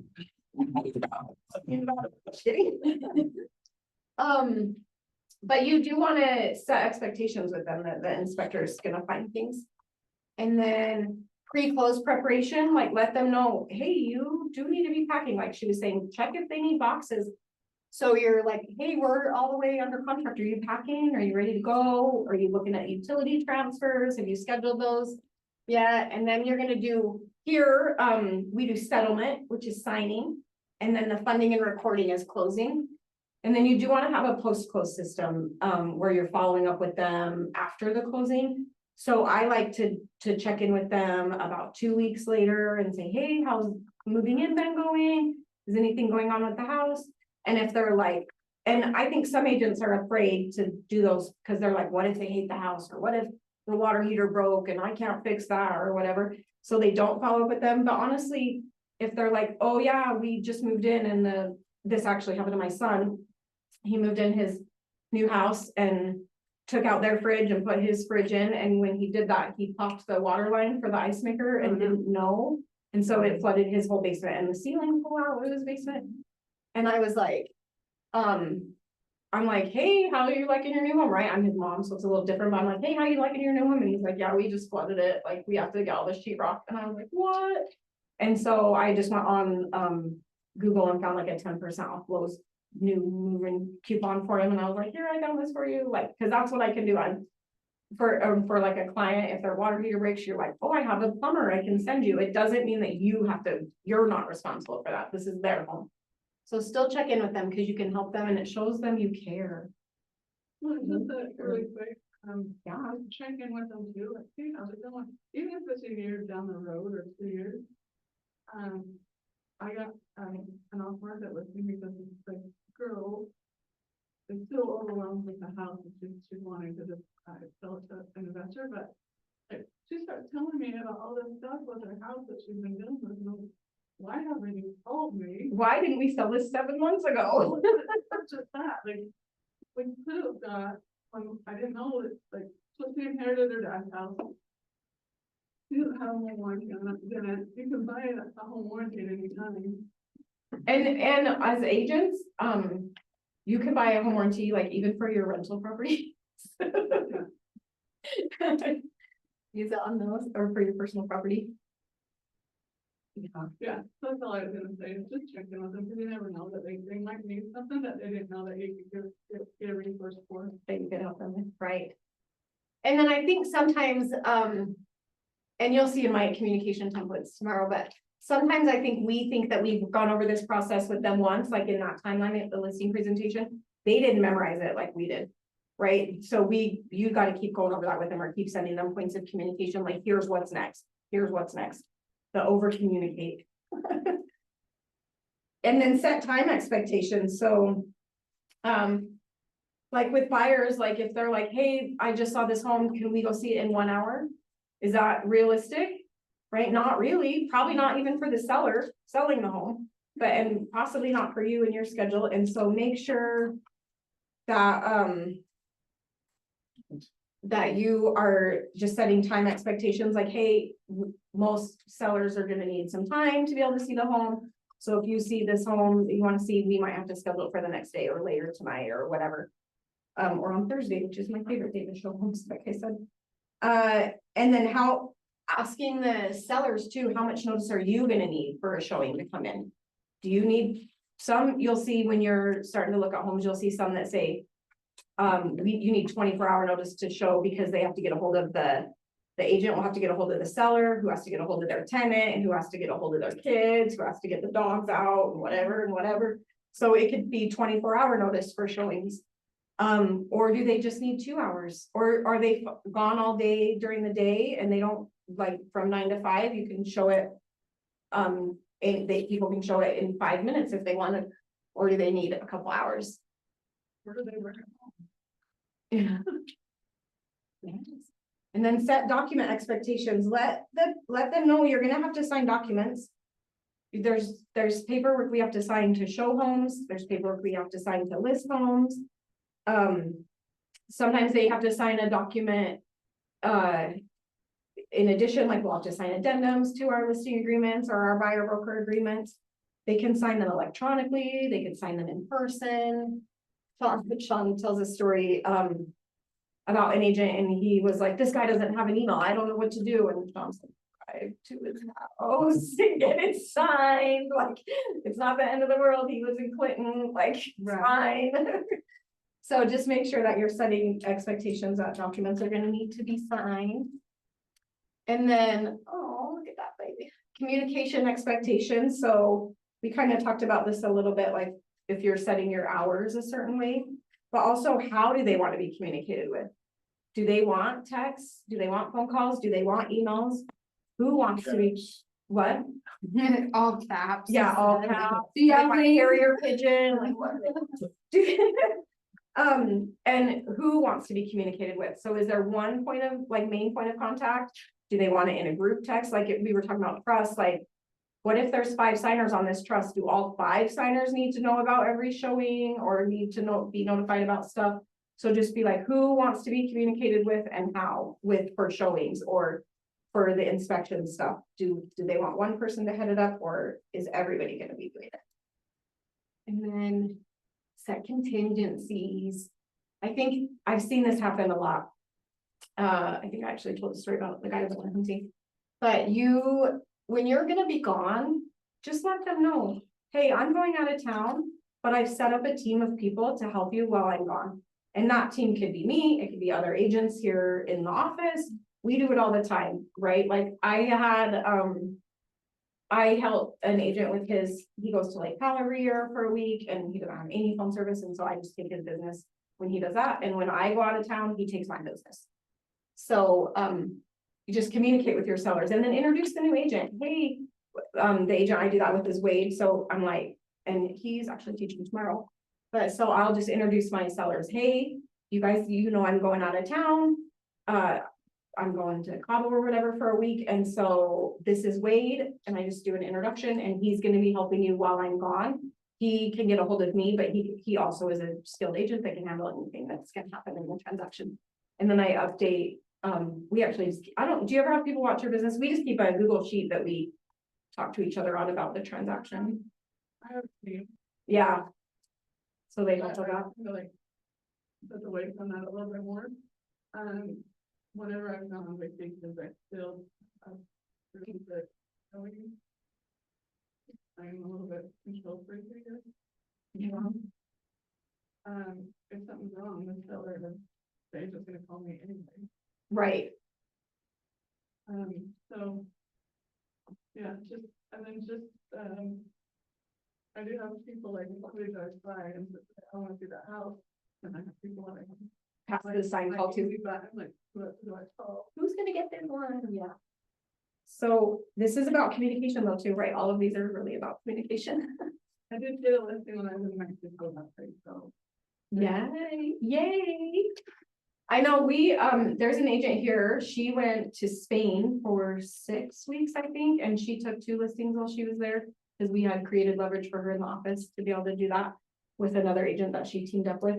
And she just had to pay him a referral fee on those listings, but she got them while she was out of the country for 6 weeks. Wow.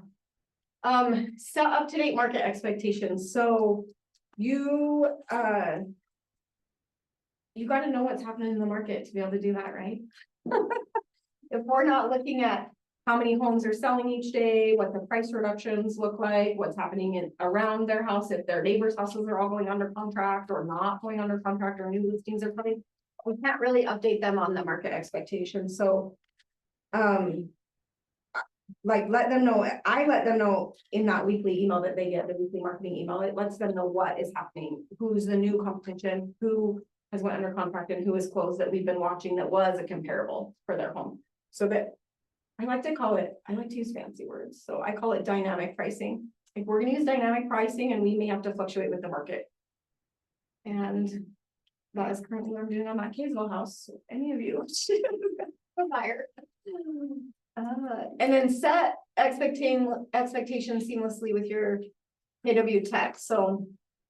You can call people right through the command app on your phone, that's pretty neat. And then I also I took this a little bit different when I was looking through it, I think too, like, are they gonna be okay to approve their own showings? Can they handle that technology, or do they need me to call them or text them about showings? How are they gonna request to show homes, right? Are they gonna click on my KW app and then that house and then click request to show? Or are they supposed to text me? So just have super clear communication about how you want them to do it too. Otherwise, you're gonna get a bunch of like half addresses. They're like, we want to see this home, and then you have to research it. They're like, I don't even know, is that home in Utah? Like, where is that at? And then there's 3 steps to gaining referrals. So you have to provide value, you have to ask for help, and you have to reward the referrals. 68% of sellers found their agent from a referral. So they had, somebody said, hey, you're thinking of selling, use Jen. And then that's how Jen got a listing, right? And so 68% of sellers are finding referrals that way. So it's not necessarily that they had an agent before, it's that or maybe even the person that referred Jen didn't use Jen, but they knew Jen, so then they were able to refer her. Well, and that works the other way too. You're not checking into the client. But then they're gonna say the same thing. Like, I luckily have a couple buyers. Buyers that were looking for a house. And immediately the friends are like, I don't know, I'm order. And he goes, nope, I already have one. Yeah, Immediately. So, well, I because already have that. everybody's brother's a realtor, right? Like that's, I feel sometimes, so I'm like, if I gotta keep my relationship with my clients, and you guys learned about this in, the strengthening your relationships, right? I think. But you've really got to maintain your relationship with your SOI and your people, otherwise, somebody's brother is gonna say, hey, my brother's a realtor, use him instead. And you're gonna lose that, you didn't put the work into the relationship, so they didn't give you Well, the. and you guys have to back into really good. I have a friend, his sister's looking for a house with her boyfriend. And he says, I already gave her your phone number. I'm like, okay, like, does she wanna meet for coffee or a drink, but like a soda? What do you need, huh? Or a drink, does she want a drink or a drink? It was super quick. Just have conversation. Yeah, it's all it takes. And that's really all the presentations are, is conversations, honestly. That's really what they are. One of, Troy, he's a broker here, he, well, I don't know if he's just an agent now, I don't know what he's doing, because I think they shut that Idaho thing down, but he taught me this promise script, and it's like, hey, I'm gonna promise to provide you 5-star service throughout this whole transaction. Will you promise to just give me one referral at the end of this transaction? And he says that right from the beginning. If I give you 5-star service, will you just promise to give me a referral?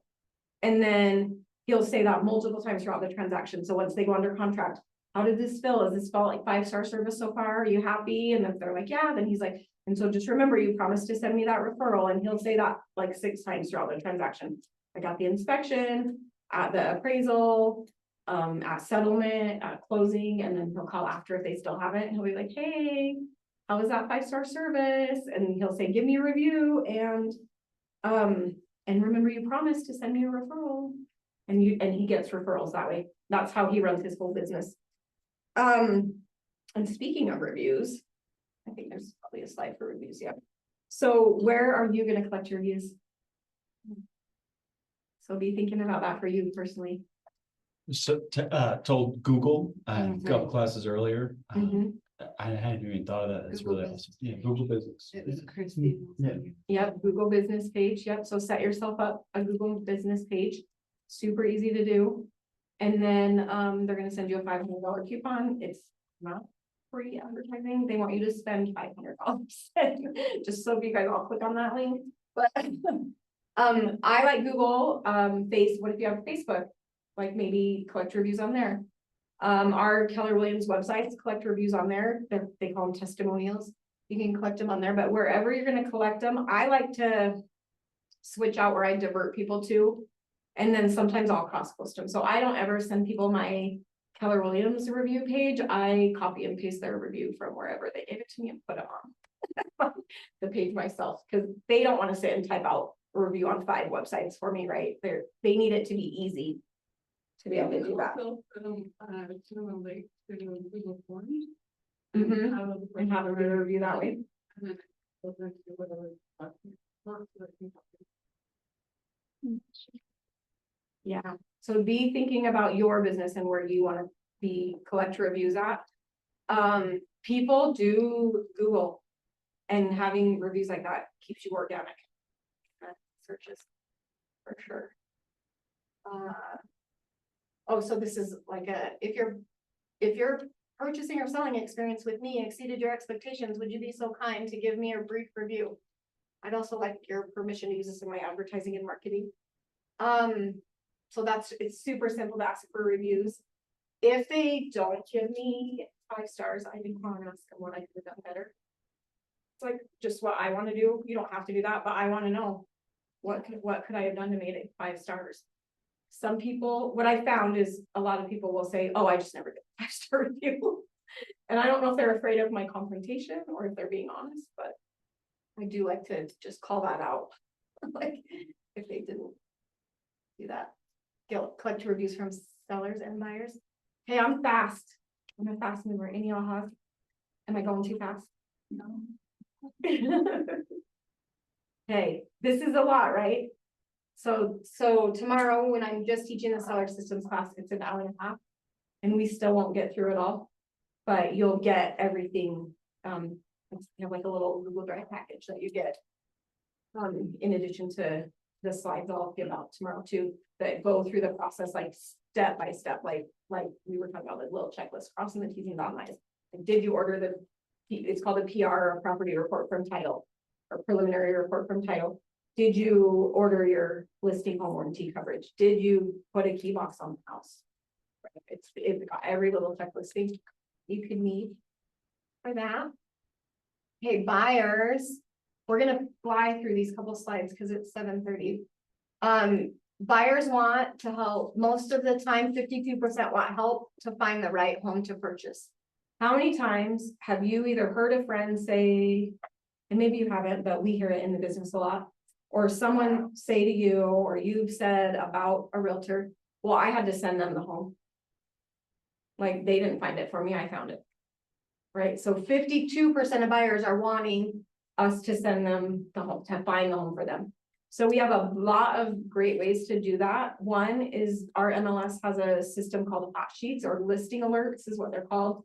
In the MLS, we call them hot sheets, but when That's, you that's how I found click on there, is a listing alert. Amber did that with me, and she set it up where like it would send a listing of like things that went in the area we wanted. Mhm. And honestly, the home I got, like, it wasn't even on my radar, cause it was the pictures. Yeah. The lady that was there had like tons of stuff on the walls, and I was like, oh, no.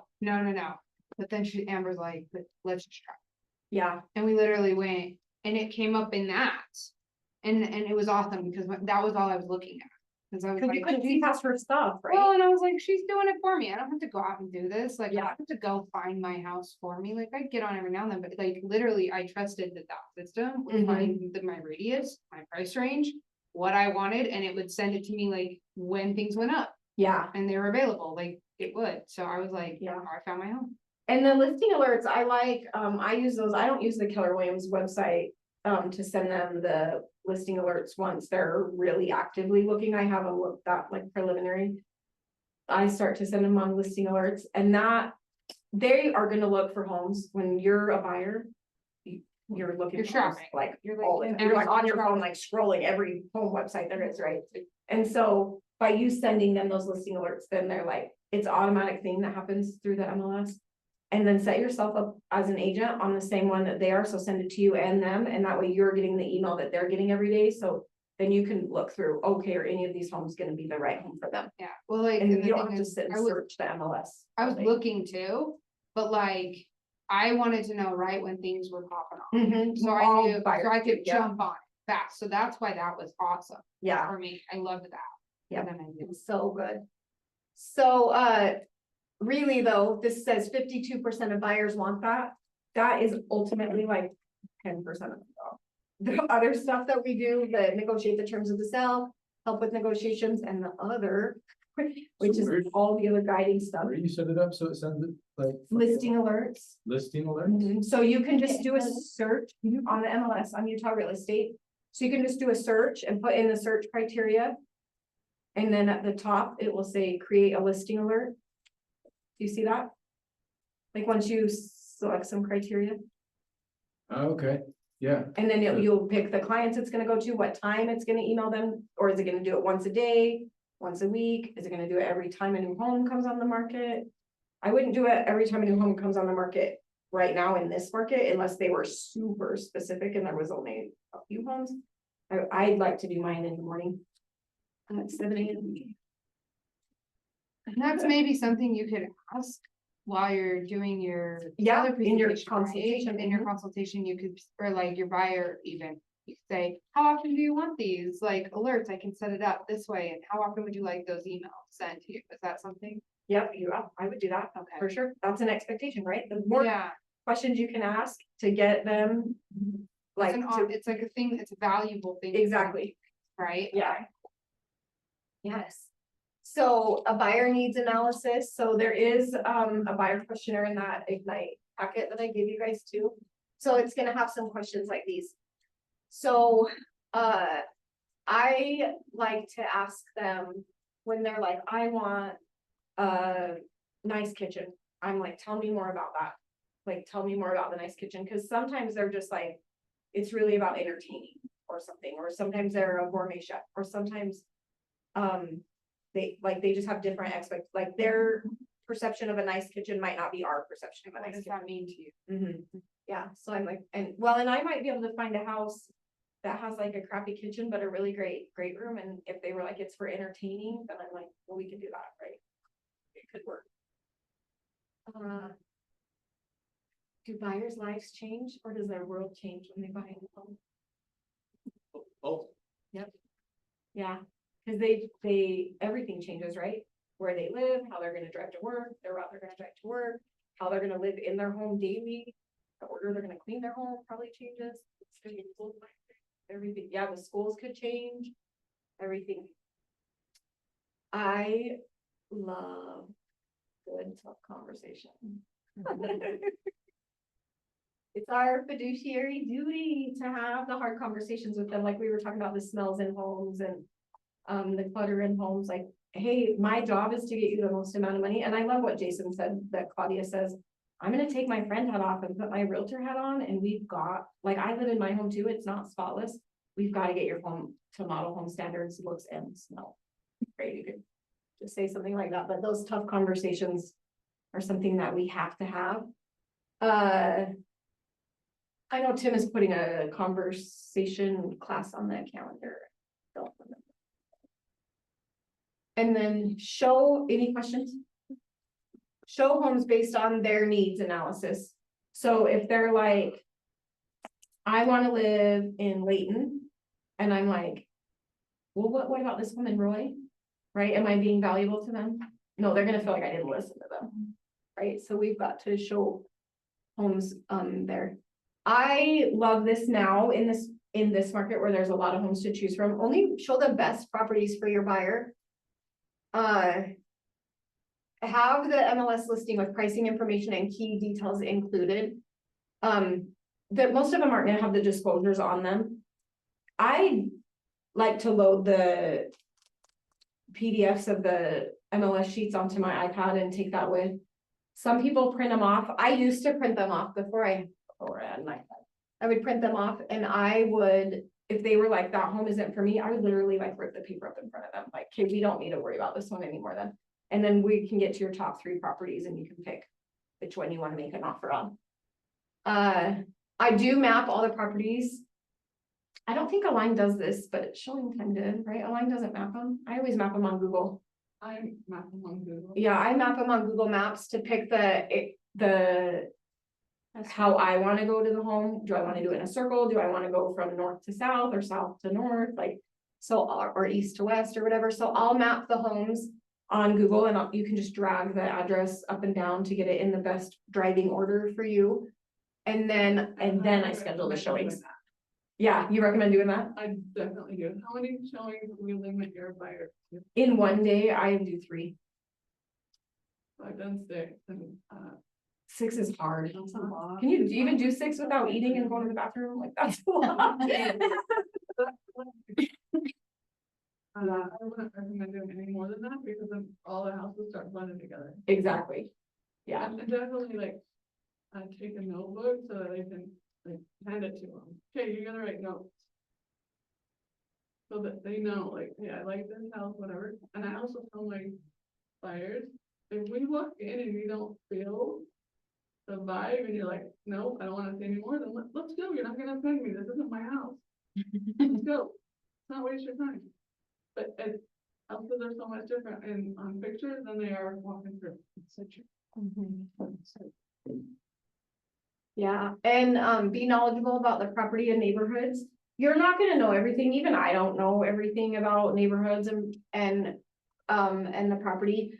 But you do kind of want to have like an idea, like if you drive by a school, an elementary school, and an elementary school is important to them, then you maybe say, hey, the elementary is just right over here. I saw when we drove by, or if you're in an HOA, hey, I saw where the clubhouse and pool is. And then once they're interested in a home, I start to do a comp even as a buyer. I'm gonna pull a CMA, see if I feel like the home is gonna appraise and what that's gonna look like. And then point out potential issues and concerns with each house. I don't do that when I'm showing the home to them, when they're actively looking. I'm not like, oh my gosh, look at that, look at that. Like, I'm not doing that, but I do if they start to say they're interested in a home. So when they're looking at the home, they're looking if they can live there. I'm gonna go in and I'm gonna I'm kind of peeking at the furnace and the water heater. I'm looking around, like if there's cracks in the foundation when we're outside. I'm just kind of looking for potential problems that are visible. I'm not the inspector. And I'm expecting them to get an expecting them to get an inspection. And so I'm leaving that a lot to the inspector. But if there was like, this did happen, I was well, or the floor was like slanted, like there was like a dip, and I was like, something is wrong with these footings, like for real. On a home my cousin wanted to make an offer on, and I was like, I don't know how much it is to fix that foundation, but it is not cheap. I know base coat I think they said it was like $10,000 to $90,000 to fix some of those sinking homes. Showing homes means you're gonna interact with other agents. Who's afraid of that?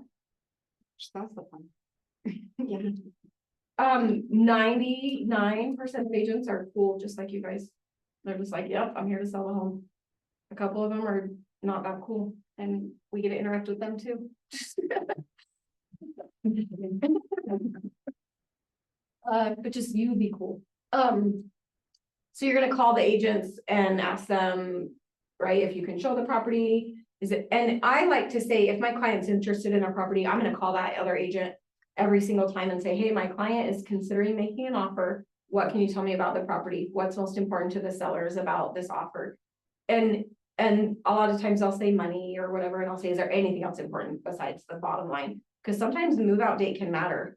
The sellers think money is the most important thing, but sometimes they're like, well, I'd lose $3,000 if it meant I could stay another 2 weeks in the home or whatever. Like, so we just don't always know what's important to the sellers. I will look through this. I have a little tote in the trunk of my car. I think you guys saw my open house kit, but I have a tote in the trunk of my car that has a bunch of this stuff. So I do have sanitizing wipes. I don't have paperwork in there or a map. This was made in 2021. What a map. Don't we have a map right here?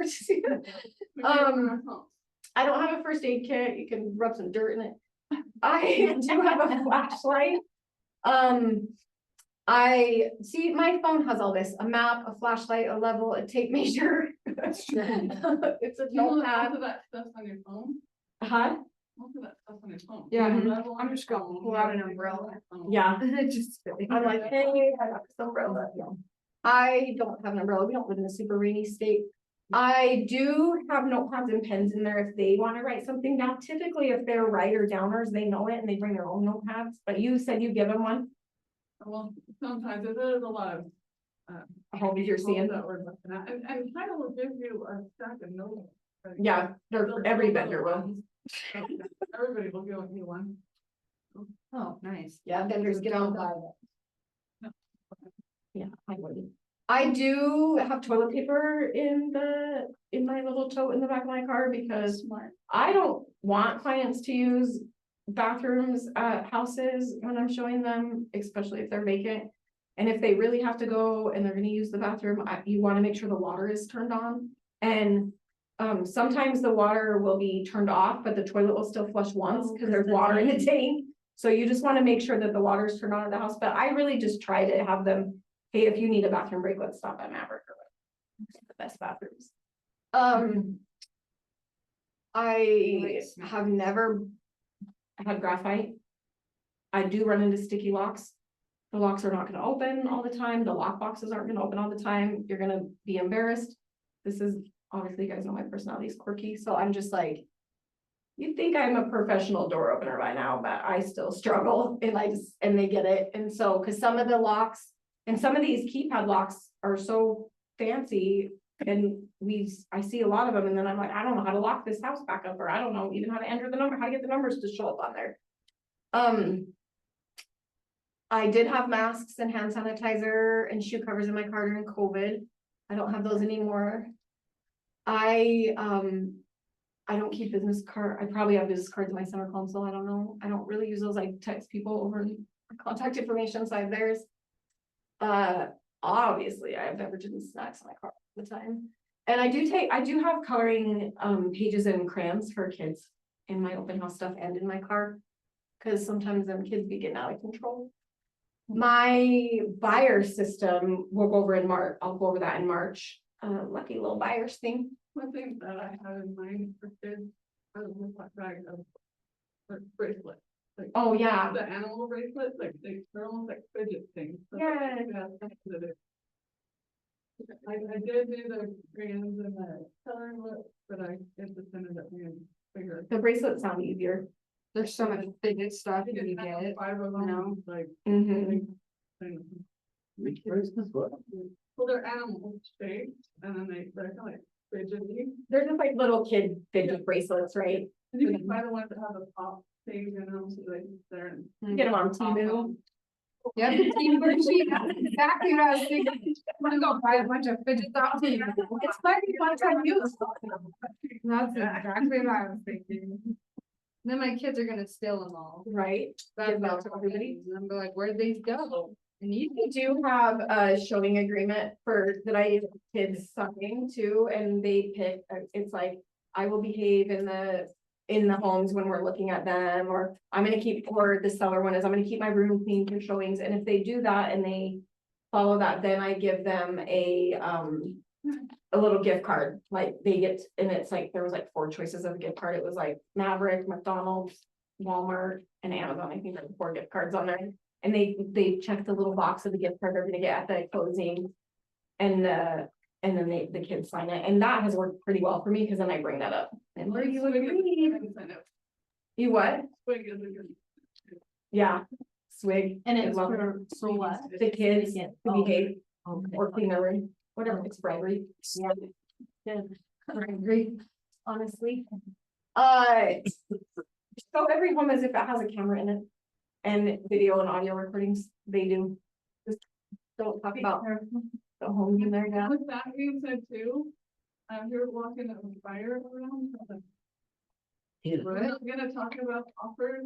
Oh, yeah. Or how much you like or And don't tell like them before you about go in, like, hey, act like every house has a camera. That was what Amber did for them. And remind them, because Like, don't talk numbers, tell her out of the house. Like, yeah. Well, and I don't even want people to say anything about the house, because I don't want the seller to get offended. Yep, just look. If they're like, and then- oh my gosh, that, Yeah. I have like a little porch goose and some goose stuff, and if they're in there being like, ew, this goose decoration, I'd be like, you do not get to buy that, no, just kidding, but some people do that. Our job is to sell homes, not to show homes, so don't spend all your time. Make sure, if you've shown a buyer 10 homes and they haven't made an offer yet, I mean, and Sean won't even show 10 homes, but if you show them 10 homes and they haven't made an offer yet, have another, hey, we must be off on what you're looking for. Or I must be misunderstanding your motivation. Let's have a sit down and talk about it and just re-go over it with them. Cause otherwise they're just using you as like the little date night, right? Like, oh We my like to see gosh, homes. it's we like don't know. HGTV in here, like. We don't need to be doing that. So buyers hesitate because they're afraid to commit, because they don't like a minor detail of the home, they feel like they haven't seen enough homes. Or they need to sleep on it or get the opinion of a trusted advisor. So just knowing the reasons these guys hesitate is gonna help you communicate with them. So when you're having that sit down, you're like, tell me more about what was wrong with these homes? Like, tell me more about you buying a home, and they're likely gonna get one of these reasons. Ultimately, this all comes down to some unanswered question. There's some fear there that they don't know about.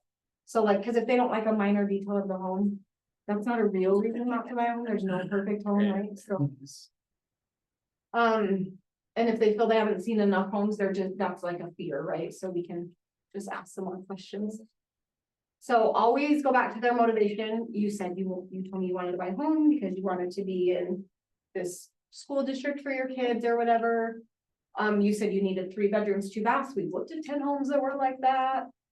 And just have those tough conversations, those tough fiduciary conversations to help their fears. We're not trying to convince people to buy a home, right? It's they want to buy a home, it's their goal, we want to help them reach their goal. So if their goal is changed, and then calculate the cost of waiting. What if interest rates and house prices go up in the next year? Right? That's true. Okay. Or they go low, but house prices. And house prices go up, yeah. Well, and I don't know very many people that can outsave the market. There's not. If we're raising, across the board, so we raised like 20% in 2021. But if we typically go about 4% a year, our house prices increase about 4% a year.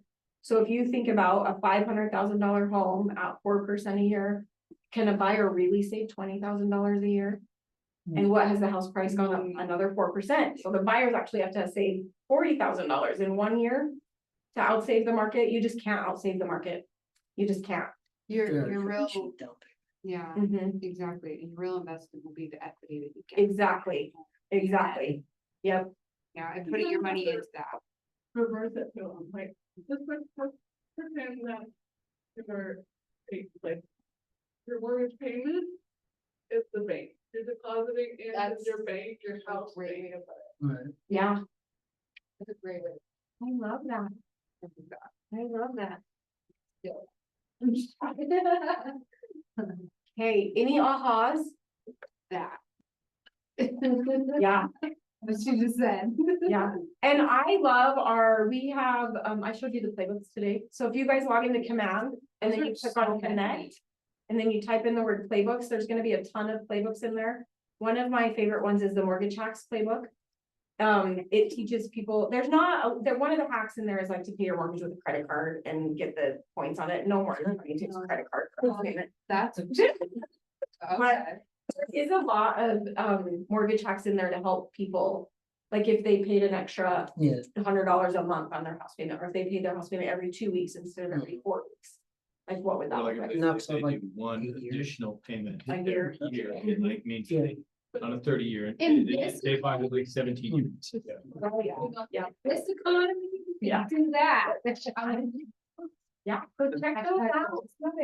Hey, thanks for coming. My aspiration. And then, what? Thanks for the class. Yeah. Sorry I was late. My mind is exploding. It's also fast and it's so overwhelming and but I like it. when You guys have the real information. It's gonna come together. Exactly, yep. Yeah. Hey, we'll see you So guys good. tomorrow night. You get, you get Wade and Rusty tomorrow. So cute. It's fun. When are you gonna? Thank you very much for class. What book? Did you get my text today, Allison? It's a start. Did I text the wrong number? I tried to let somebody know that I was gonna be late. So I have does he have like multiple, and I'm like, sometimes, yeah, well, and my. Just went on to MLS. That number. MLS is my number. It is? Oh, okay. Let me check. Oh, that's. She's text. Oh my gosh. I just want to make sure I didn't text the wrong person. Oops. What's your number? 801-949-6446. Nice, okay, cool. I just want to make sure. Yes, yeah, as of this morning. Oh, 10 a.m.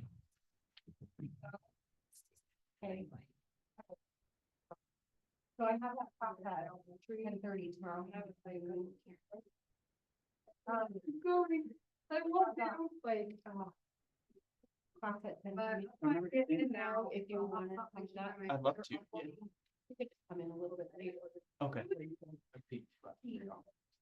Yeah, It's like, if I came in early for the onboarding with. If Lauren, we do it early. Okay. They're literally gonna be around. Yeah, so It's okay, the 10-year-old's got it. try to come in early and then she can do it, so start early. Guys, the next time. On Monday, when I came in, she was more than happy to spend 30 minutes to submit a change request. So, yeah, thank you very much. Like Rose and Kelly. No.